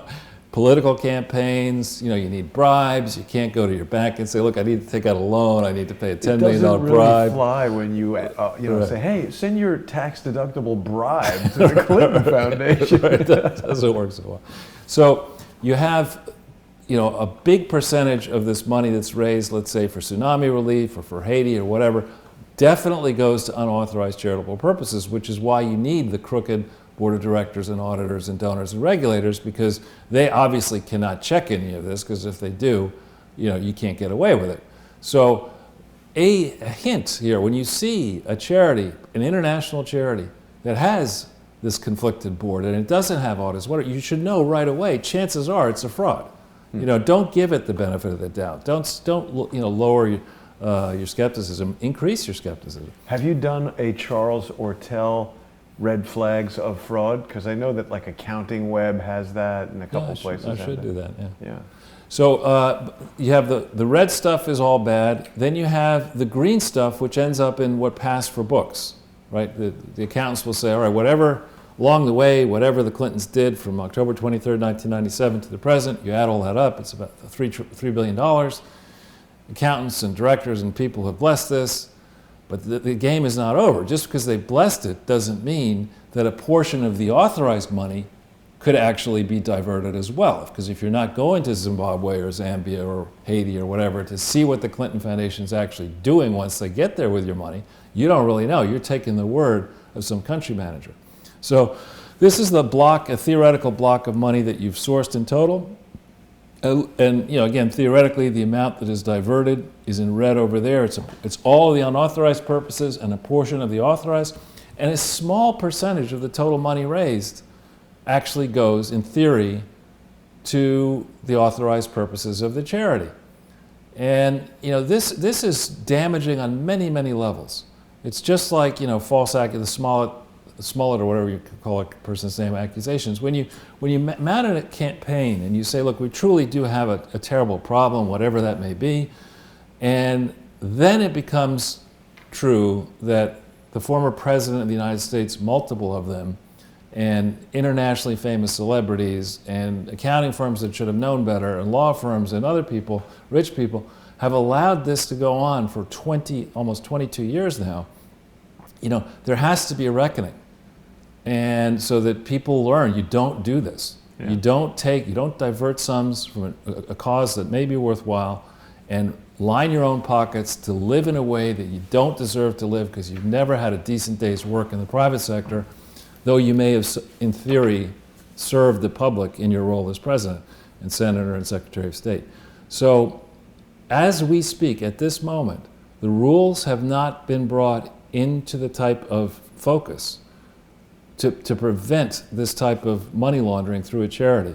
And there are certain things, we'll be making some specific recommendations in the book that I'm working on, but a general one is charities that operate internationally ought to go into a separate division of the regulation. It should be, you want to be international? Okay, let us tell you, what will happen to you once we discover that you're a scam.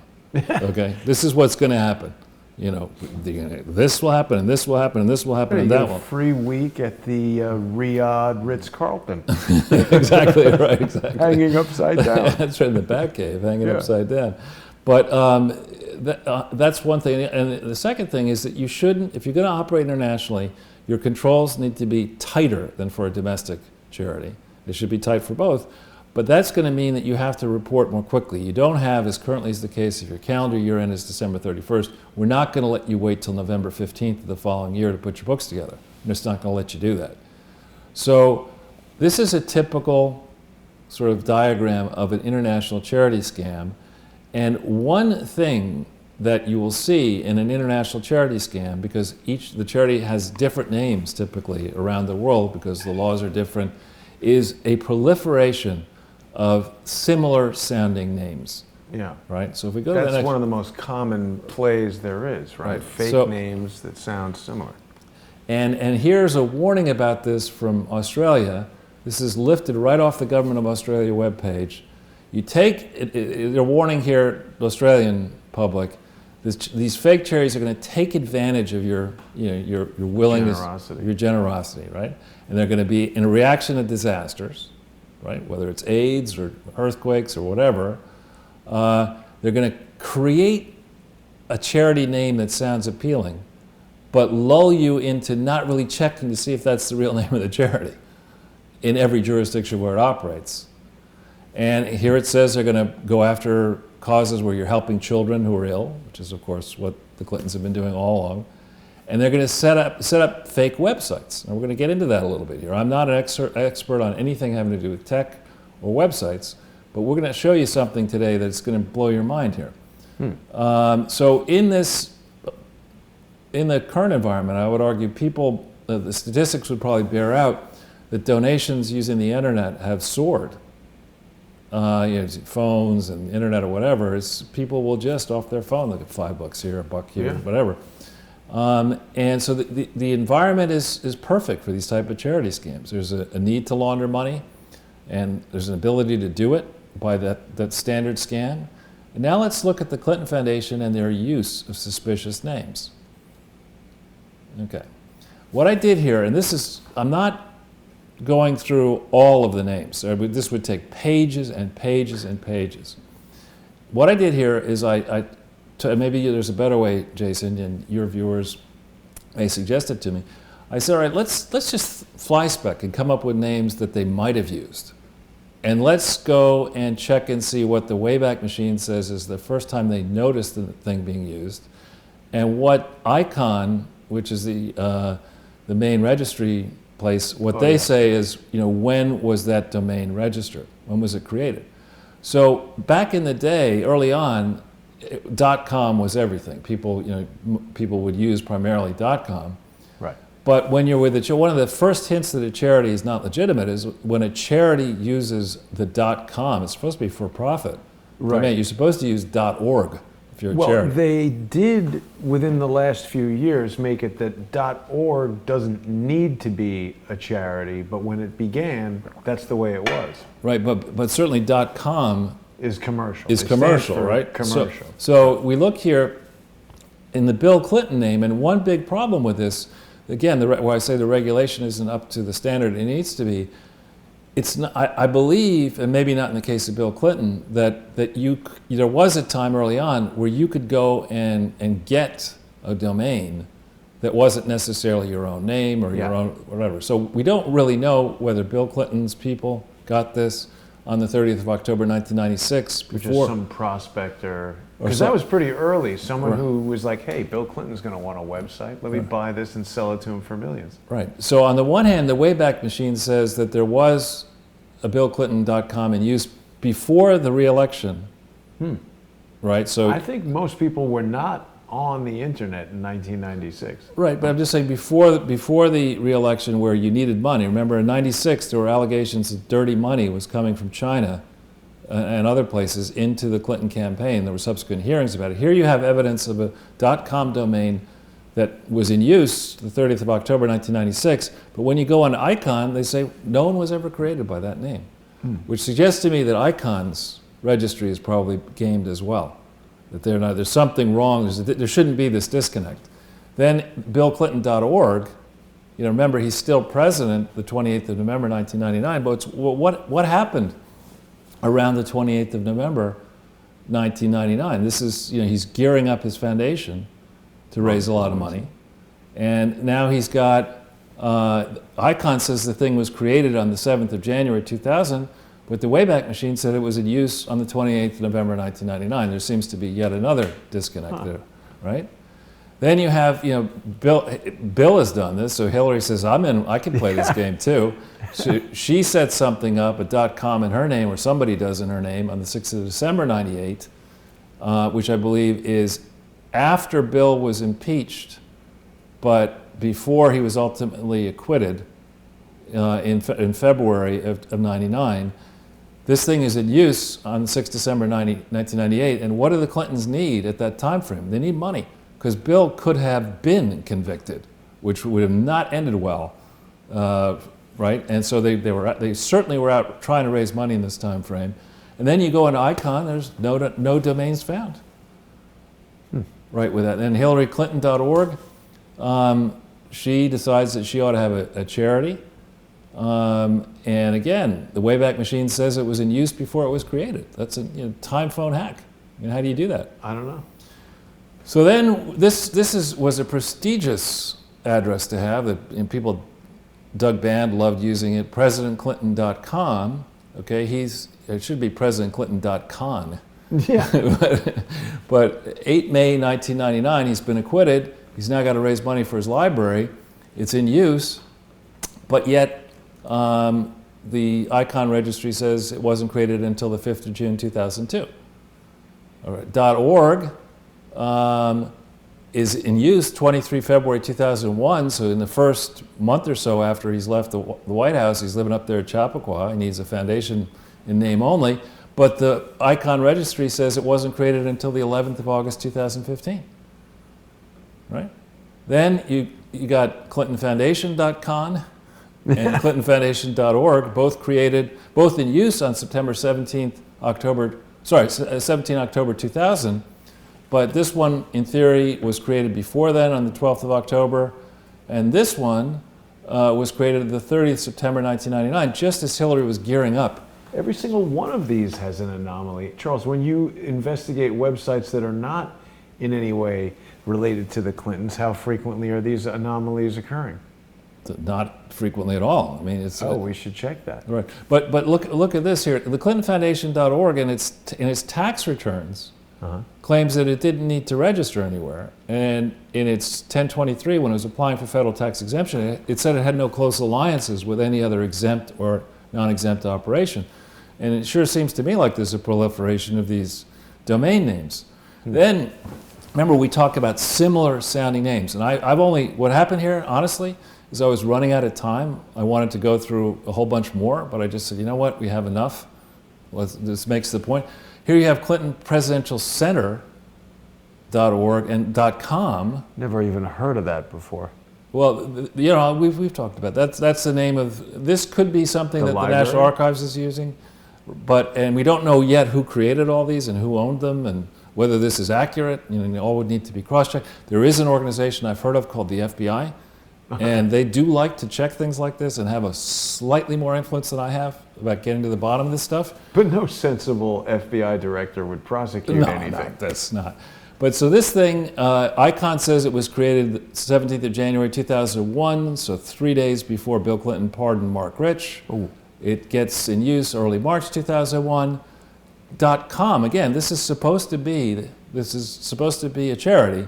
ClintonPresidentialCenter.com is created the 12th of December 2000, just as they're settling the 2000 election. Okay, and it starts being in use 20 February 2001. Then you have ClintonPresidentialLibrary.org. This is something that strangely was only created on the 20th of May 2016, but was used as early as 18 December 2003. How could that be? Because perhaps some scallywag, got rid of the records or is monkeying around with the Icon records. You could have a crook in Icon. Didn't Barack Obama do something with Icon, like turning it over to some international something or other? Right. Oh. Right. And so same deal here. Here you have, .com is created 24th of June 2003, and that's a very pivotal moment. 24th June 2003 is just as Ira Magaziner and Bill Clinton are negotiating with the Irish to get their 60 million or 50, whatever it was, 50 or 60 million euro commitment to fund the HIV/AIDS operation of the Clinton Presidential Foundation, so that somebody creates ClintonPresidentialLibrary.com right around then, and it only, though, comes into use after the Irish government has publicly said that they've pledged and signed an MOU to support an activity that was not authorized. Then you get the Clinton HIV/AIDS Initiative.org and .com, both created the 31st of August 2006, which is just before Clinton Foundation HIV/AIDS Initiative files its final 990 with the IRS, claiming that the Clinton Foundation HIV/AIDS Initiative had been liquidated as of December 31st, 2005. So why would you go and use this name to get an internet domain when you had supposedly already liquidated the entity called Clinton HIV/AIDS Initiative? And so, there are many more of these that are very suspicious, but when you overlay this web activity within the state filings that are wrong, and the addresses are wrong, and the mailings that are wrong, and the things that are omitted, these are either the most incompetent paper pushers on the planet, appropriately trained perhaps by the folks at BKD, or this is prima facie evidence of intent to operate the Clinton Foundation as the very type of criminal enterprise that the DNC complaint alleges the Trump campaign may have been operating with Russia. This, to me, it's one enterprise. There's suspicious motives. There's lots of evidence.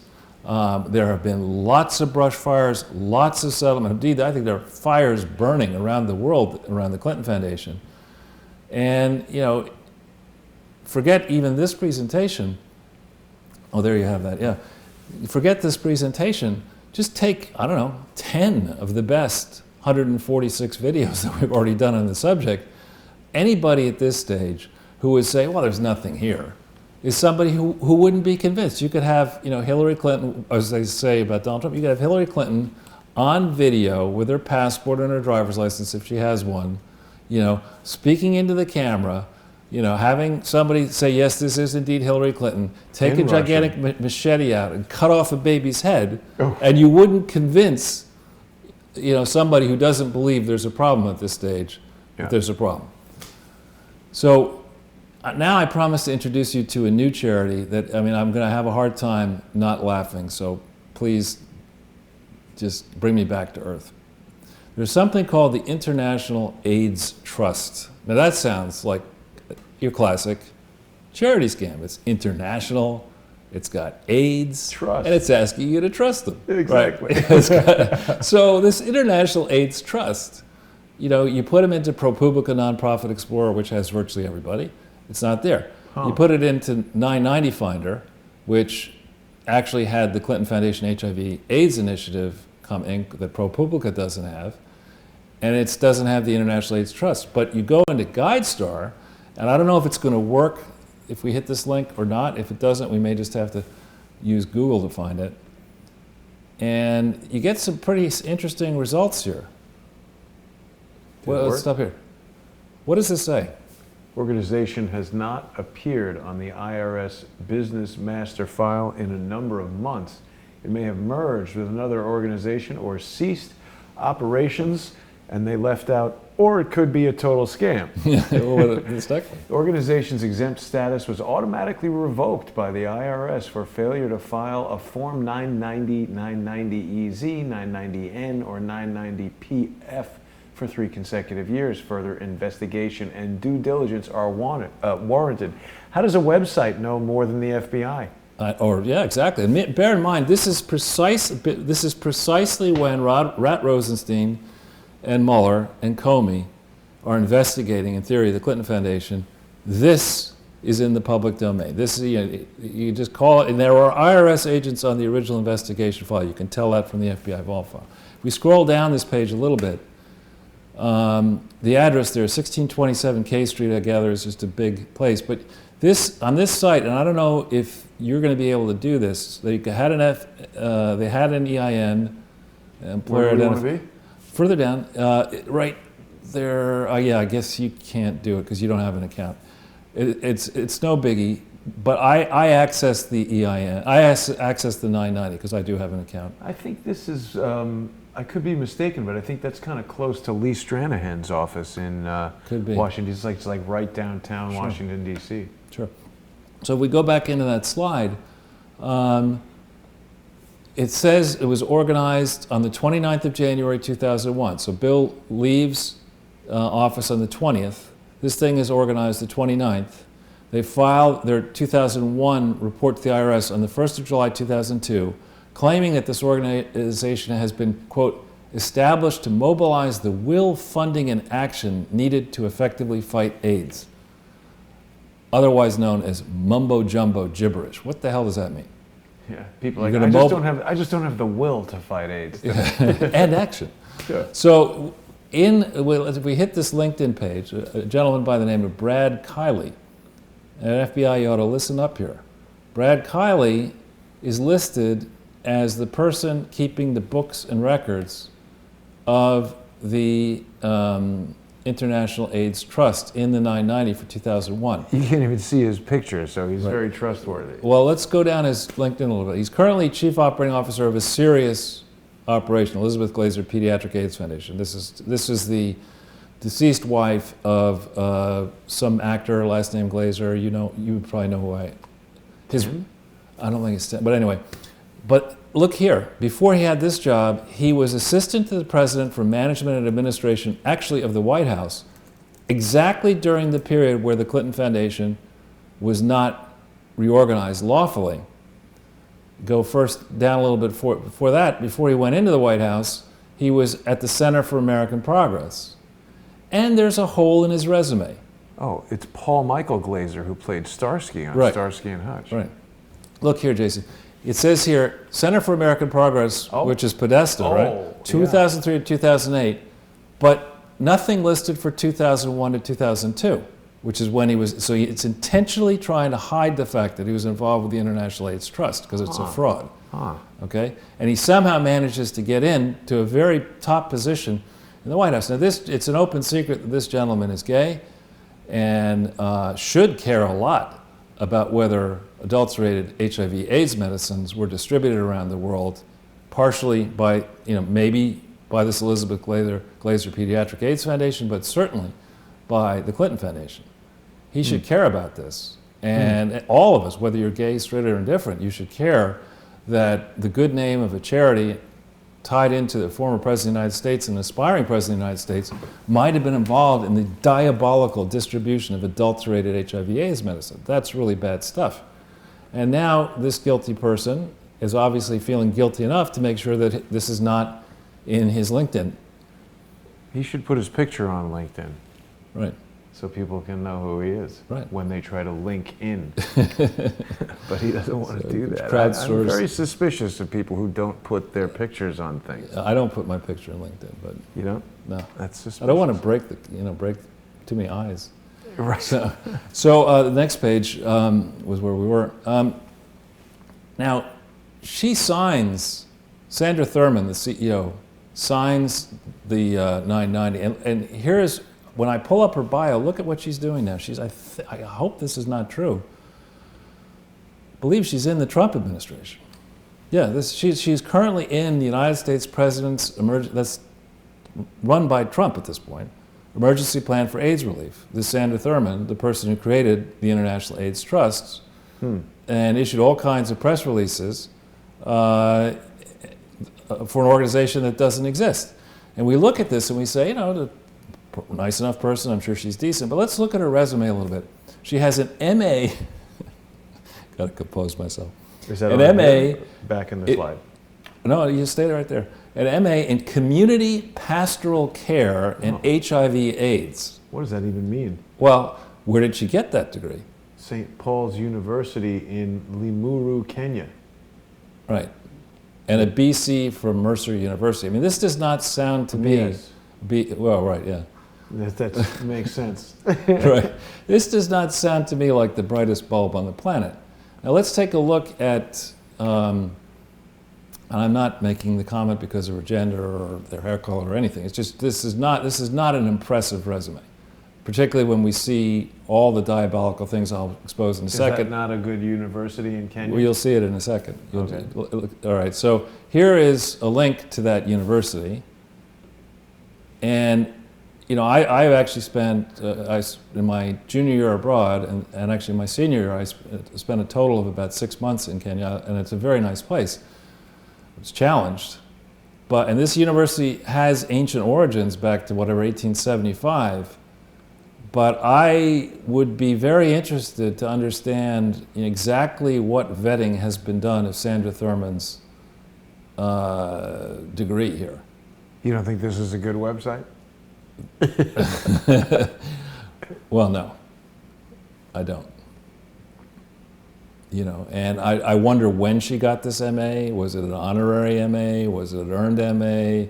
It's just not, this is not, I would say, I'm trying to solve HIV/AIDS problem. I've got Paul Farmer volunteering. I've got all these Nobel laureates who are interested in helping. I think what I'll do is get Sandra Thurman, who has an MA from St. Paul's University in whatever it was, pastoral such and HIV. I'm not buying it. And I'm not buying that she's in all of these prestigious positions. So we go back into the slide, and I'm amazed she's in the Trump administration. We go into this slide, in this year where the information's not on ProPublica, it's not on 995, it's in GuideStar, they get one grant from the Gates Foundation, $980,000. Other grants, total revenue of $1.9 million. 90% comes from Gates, right? In one grant. Bill now, Gates. on this 990 in GuideStar, it reveals that all the Gates Foundation money came in September 1st, 2001, 10 days before 9/11. Really? September 1st, that money. But when you look in, and I don't have this link up here, when you look in the Gates Foundation annual report, it states that they made a commitment to this International AIDS Trust for $980,000 spread in monthly payments over 12 months. So why did they fund it all on September 1st? Why didn't Bill Gates care that he was the only money? And the money that was sent to the International AIDS Trust, and this is where I'm going to have a hard time, was sent to them to organize an association of African First Ladies to fund their travel expenses, promoting good projects around Africa. Okay? In the programs that are listed in this International AIDS Trust 990, you know how much money was granted out in this period? I don't. Zero. So, and there is no such entity organized in 2001. So Gates agrees to give 90%. Of zero? 90% to of the total monies raised by this International AIDS Trust go into this thing. They don't grant any money for the purposes that Gates had specified, the foundation had specified were required. Instead, they spend it on management and fundraising, and who knows what they were doing with the programs. And there's a $600,000 kitty left over at the end of the year, and there's no record that this entity was ever liquidated. There's no subsequent 990. No one cares about it. This is all the hallmarks of massive fraud, Yeah. and this is just the first year of it. So then we go to the next page. Okay, we have this report from Georgia. If we hit that link, I don't know if it's going to work. Sometimes it doesn't when you... The former Soviet Republic, or No, the home the of all Peachtree peaches State. in the South? Yeah, here we go, the International AIDS Trust, Inc. Okay, what does it say happened to this thing? It was formed on the 29th of January 2001, and what is its business status in the upper right there? Looks like it says dissolved. And what date was it dissolved? The 9th of July, 2005. Right. So why is that significant? Well, you're going to see in a second. Okay. So, you got this guy giving his love to the whole operation, Russell P. Love. 303 Peachtree. Yeah. So this thing was dissolved, and then we go back into the slides, and we see that in D.C., again, I don't know if this link's going to work, second one, it registered in what, oh, you can't do it, so don't worry about it. You don't go through the bother of trying to, I'll just tell you that when you set up an account, you will discover that effective the 17th of January 2002, this entity, which was now operating from a Washington, D.C. office, was revoked. Okay, it was not a legitimate operation as of the 17th of January 2002 in Washington, D.C. Okay? And here we have, Michael Smith did some excellent work on this back in September of 2016. And this is just, if you just scroll through it, we won't ask people to try to go through this whole, it's very long.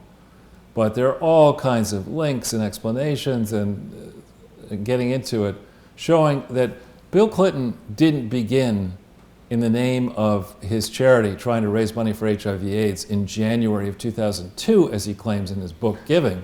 This stuff started way beforehand, right? And it was never properly regulated. There are all kinds of problems with the trail that's out there in the public domain. And all of these defects needed to have been mentioned in subsequent applications for whether it's the Tsunami Fund, the Katrina Fund, the Clinton Foundation AIDS thing, the Clinton Health Access, Clinton Global Initiative, Alliance. Every time you apply for a charity, and you have these defects in your records, you're supposed to come forward and say, look, I have these problems. Instead of doing that, they just say, no, we'll just bury it. We got Lois Lerner down at the IRS. She's not going to look at us. It's all good. That's it, you know. We got our holdovers in the Justice Department. They got tigers, they got attorney generals, they got everything. So just to be really cynical here, this will be amusing. You know, what you want to do as the first African American black president, Bill Clinton, what you want to do is you want to make sure that you get, you know, a compelling figure involved with your fraud. So who do you pick? Nelson Mandela. You got to have Nelson Mandela. Get me Mandela in this. I got to have him in this fraud, right? Nobody, of course. The first thing he does is he gets Nelson Mandela in here as a co-chairman sometime in 2001. Huh. And I don't have a list to, you know, linked here, but in looking through this, when you punch Advisory Board and International AIDS Trust, you get the strangest collection of people as advisory chairs, co-chairs or whatever. You have Mandela, and you have the dictator of Ghana, Jerry Rawlings. You have the military dude who became leader of that country. You have, he's now passed away sadly, Robin Williams, but for good measure you also have his wife. You bring in Whoopi Goldberg, and then you have Elton John, and you bring, of course, Paul Kagame from Rwanda. And, you know, there are multiple what's this? Is this it? I don't know that that's it. Where did you IA Society? That's different, I think. Not it. Yeah. This is the International AIDS Trust. That's what I thought I put in there. Yeah. Well, this is, again, the whole, if you put International AIDS Trust in quotes, you see what you have here is you have the results. If you put an International AIDS Trust, you may or may not get a full statement of who was on the advisory board. But we have, you see here's Rawlings, Tony Blair gets into it. You know, all sorts of people are supposedly associated with something that was operating from Washington, D.C., but was revoked in January of 2002. Okay? Now, well, let's go down, if we go back into that slide, go down the chronology a little bit more. Remember I said a key date, December 13th, Bill Clinton's over in London, mouthing off about the work he's doing for the International AIDS Trust at a lecture for the UK AIDS Society. And here, if you just hit the link, we don't need to listen to him yap, but this is the actual speech that he gave, where he, on December 13th, 2001 in the UK, however long it is, 43 minutes, he's talking to the UK National AIDS Trust about the work that his International AIDS Trust is doing, even though it doesn't actually exist, and probably never got tax exemption. Looks like the opening to a Monty Python sketch. Exactly. And he has that, you know, that way of talking that, you know, he looks off to the side. Yeah. He must know what he's talking about, you know? He's not getting up there saying, you know, I just scammed the nation for 8 years, and, you know. He's like, I just did a bump in the men's room. Well, I got my boy Comey. I got him. He's going to take over this investigation of the foundation, which is really right around this day. I got him on top of that, so nothing's going to come of that investigation.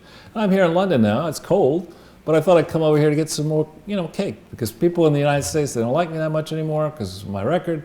So here we have the distinguished graduate of St. Paul's University in Limuru, Kenya, learns that her charity has, in her headquarters state, just like our magaziner with Chai up in Massachusetts, in her headquarters location, Washington, D.C., has basically said, you're out of business. But 4 months later, she signs an agreement somehow, in the name of the International AIDS Trust, to coordinate spending of $2 billion for UN AIDS. How the hell do you do that? The organization, you know, has had its authority to operate in Washington, D.C. revoked. How are you signing a legal agreement without disclosing this? And the reason this is particularly interesting, UNAIDS is kind of like IFC. It has, in theory, the protection of, you know, from pesky little lawsuits in the United States. But the Supreme Court decision that came out against 7-1 recently, that last week I think it was, or thereabouts, saying, yeah, no, you don't have that protection. Yeah. That could be applied here as well. I mean, how much money went into this UNAIDS? You know, how much of that money was subcontracted out to an organization that didn't exist? And why the hell is the person centrally involved in this back in 2002 currently in a senior role in President Trump's PEPFAR? The chief strategy officer. There's a lot of people working for Trump that I don't think should be there, Charles. All right. So let's keep going. We go. That's just so now we're in May of 2002. Then November, there's this long piece in the New York Times about the thing doesn't exist. You know, this is the New York Times. They're all over. They could probably get people waiting outside Roger Stone's house when he gets yanked back into jail. Maybe here. This guy's a good guy, Donald McNeil. He's written some very good stories, actually, on HIV and AIDS. But he was fooled. He's here talking, saying this Sandra Thurman, president of an organization that doesn't legally exist, the International AIDS Trust, is doing all this stuff, and he's writing glowing stuff in the New York Times. Nobody's correcting this record. There was no International AIDS Trust. And here they're Nelson Mandela, his children's fund. Of course, it's going to come together. Princess Diana's Memorial Fund to help on all this. Paul Gates Foundation, the Paul Allen, all these people are helping out. Gates is ramping up $400 million to fight AIDS in India. You know, and this is in the New York Times, the paper of record. You know, and I don't find here you see that Elizabeth Glaser Pediatric AIDS Foundation can't do something like this without Kofi Annan. You know. And here, former President Bill Clinton, who was a co-chairman of the International AIDS Trust, which doesn't exist, with Mr. Mandela, who, you know, shouldn't have gotten involved with this. You know, getting fawning praise in the New York Times for an organization that doesn't exist. So when he got away with this, remember I said if you don't do something about it, it emboldens the fraudster. When Bill and others got away with this and saw that the New York Times, a good guy, McNeil, has written a lot of good stuff on HIV and AIDS, you know, that he falls for this malarkey, he says, well, all right, I got him. I'll just expand it. Okay, so let's go to back to the slide. So that's the 18th. Then by the 27th of June, you know, she's at, you know, Sandra Thurman is doing a speech organized by C-SPAN here, June 27th, 2003, just at the same time that they're soliciting, getting the money home from Ireland. She's out putting this thing out, which is a crock of shit. There is no international AIDS thing. There's no authority for the Clinton Foundation to do any of this. But C-SPAN falls for it too. And probably the Irish are sitting there saying, well, if Sandra Thurman's giving a speech on C-SPAN and it's in the New York Times. It's got to be legit. It's got to be legit. Plus we get a slice of the money back. Well, who would walk into something like this and question it? I mean, really nobody. Maybe you. Which is why it's actually, I guess I'm spoiled by the experience. Well, I mean that in a good way, though, Charles. Well, I'm spoiled by the experience with GE. If this had been, I'm glad I did GE first, the analysis first, and this second, because definitely when I started on GE, very serious people, you said, Charles, you do realize that if you're proven wrong on this, you know, you're going to be lucky to be on a cardboard box in 43rd Street and Park Avenue asking for money. But those people are now on a cardboard box asking for money. And here we have a press release, December 1st, 2003, okay, and where the International AIDS Trust, which is not allowed to operate in Washington, D.C., but it's based in Washington, D.C., according to this, what is this, Business Wire, a Berkshire Hathaway Warren Buffett company, right, issues this press release saying Tony Blair, you know, I think he was still the UK Prime Minister at this point, has decided he's going to go on the International AIDS Trust Advisory Board. Okay? I mean, so you get these false statements out there. Nobody's corrected. You got a contact person here, Robert E. Dabney Jr. You got a cell phone there too. You know, what does he have to say? I mean, if you're going to go roust Paul Manafort, maybe it was the right thing to do, maybe it wasn't, and Roger Stone out of bed. What about all the people associated with this International AIDS Trust? What about Emory University, which has, as you'll see shortly, Sandra Thurman is still on the faculty, although she's on leave at Emory University. So then, the exact moment when this happened, by the 21st of July 2001, there was a gigantic lawsuit back and forth between the Princess Diana Fund and various and sundry people. The ultimate resolution of which, though, was that the parties who were warring against each other, billionaire family, the Resnicks, and this charity, got in this gigantic fight, and the ultimate resolution was they decided they would pick charities and give money to a slew of charities. So if you scroll down this, you'll see that one of the ones picked was, and this is an article from 2011, I'm not sure exactly when this came together, keep going down here. You'll see there's a list, I think, of it at the very end. Here. So the money went to this Children's Investment Fund Foundation. We've covered them before. Look at this, the Clinton HIV/AIDS Initiative, which is conflated with this International AIDS Trust. This didn't exist, and that didn't exist. And they get 1.8 million pounds. Wow. All right? And there's multiple additional reporting, there are court documents on this, and so money did change hands. So the question is, how did the recipient of this fictitious entity, Clinton HIV/AIDS Initiative, how did they get that check cashed? How did the International AIDS Trust cash a check? Remember, this is 10 years after 9/11, the story's written roughly. So there are, in theory, controls. Makes me wonder how many of these other projects also existed, right? Yeah.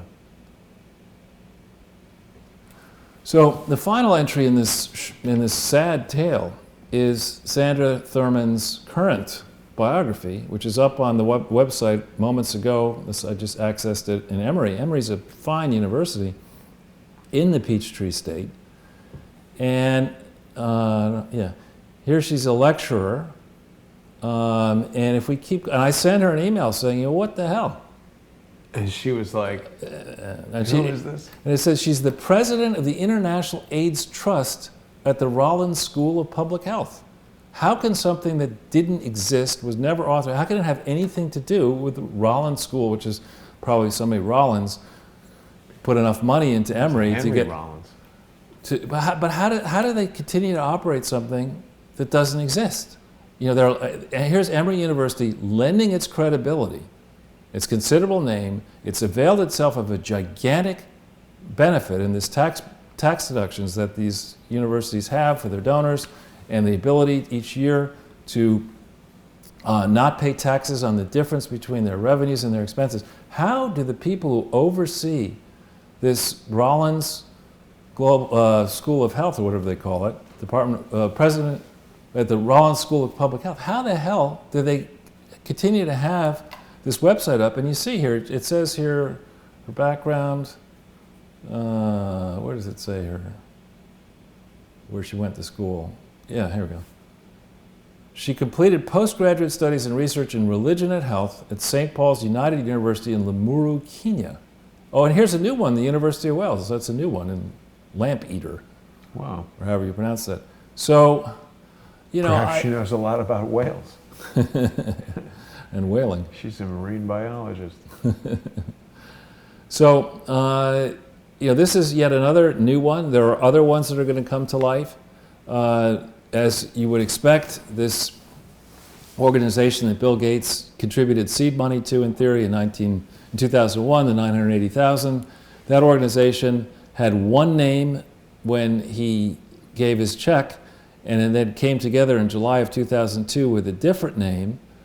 And of course, they based this entity, which was supposed to be, it was a donation to a U.S. charity, but the Organization of African First Ladies is born not in America, but it becomes born in Switzerland, of course, with its secretariat in Addis Ababa, Ethiopia. And I mean, you can go, if you Google Organization of African First Ladies, whatever, you'll see what I'm talking about. I mean, it is a good idea. I think first ladies or spouses of leaders around the world can do important work. The cynical part of me says, okay, was this a way, we wanted to get stuff done in Africa, was this a way to arrange to get pin money to some of these ladies so that we get on the right side of these countries, that they wouldn't look too carefully at what we're going to do when we start sending these HIV and AIDS drugs that might be adulterated into these countries? OFLAD. There you go. Not the best acronym I've ever heard. Right. But you'll see, I mean, there's a big bureaucracy there. Well, it's a better web page than the other thing, although not much. It's missing the video. I shouldn't criticize their web page. So, but you're saying that this OFLAD is a fraud? Well, I'm just saying, no, I'm saying that what the Gates Foundation started to do by 2001 you know, they should have been a lot more careful about who they were working with. You know, they should not have been working with McKinsey. Anyways, we learned that, and they've given a lot of money to McKinsey over the years. We've learned that, you know, on the one hand, McKinsey was helping, in theory, the Gates Foundation create a large operation, perhaps the biggest donor to global health problems and AIDS problems around, private donor around the world. On the other hand, Rajat Gupta's people were representing Ranbaxy, the crooked Indian AIDS and other drug manufacturing company at the same time. Now, consulting firms can do that because they're really big, but you know, Rajat Gupta had a personal interest in, you know, the McKinsey relationship, and he became a founder of the Global Fund. He was on the board of that and chairman of it. He hired Chelsea Clinton to work at McKinsey. Arguably, should she have worked there? Her project at Oxford, her first master's thesis, was about the creation of a global fund. You know, and I'll try to spend some time reading her dissertation and her master's thesis. That's the master's thesis about... No, it's about the Global Fund. It's not about diarrhea. Okay. That she focuses on later. Well, I am looking here, Charles. They've got Merck. They've got this Gavi thing, the Vaccine Alliance. And, you know, there was, I think, Gilead, I think, is a pharmaceutical company. Sure. Roche, of course, is a pharmaceutical company.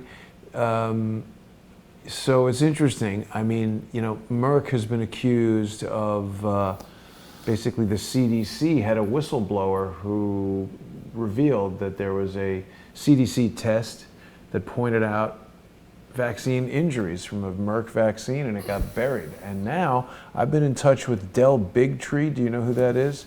I don't. He's the producer of the movie Vaxxed. I met him at Anarchapulco, and I think recently, like last week, Adam Schiff has been on a tear about anti-vax false information or fake news or whatever. Oh, yeah. And he got them to take Del Bigtree's movie down from somewhere, YouTube or Really? Amazon or something like that.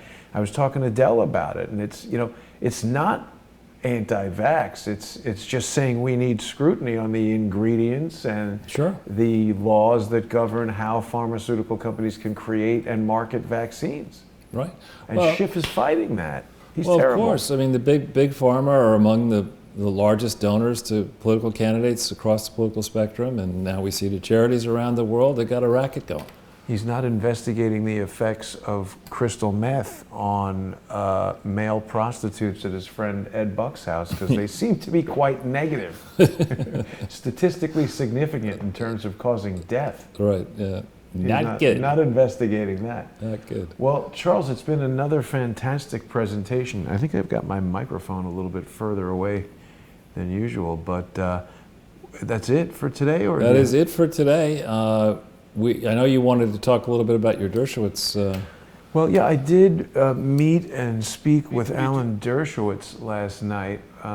There's some other something making some noise here. Let me get rid of that. People can go and check that video out. He spoke outside the I hope the Second Appellate records will Court. be quickly released. They will categorically show that Virginia Roberts Giuffre deliberately, willfully, intentionally, in a very well-planned way, decided to frame me for something she knows I didn't do. She knows that I didn't have sex with her. She knows I never met her. And So he emails claims that will he's been show framed that by these Jeffrey Epstein accusers. Certain people have questioned the testimony he gave there yesterday. Seems to be contradicting existing information about him being on Jeffrey Epstein's plane. There are these infamous flight logs that have his name there. So when one person says yes and the other says no, one of them must be lying.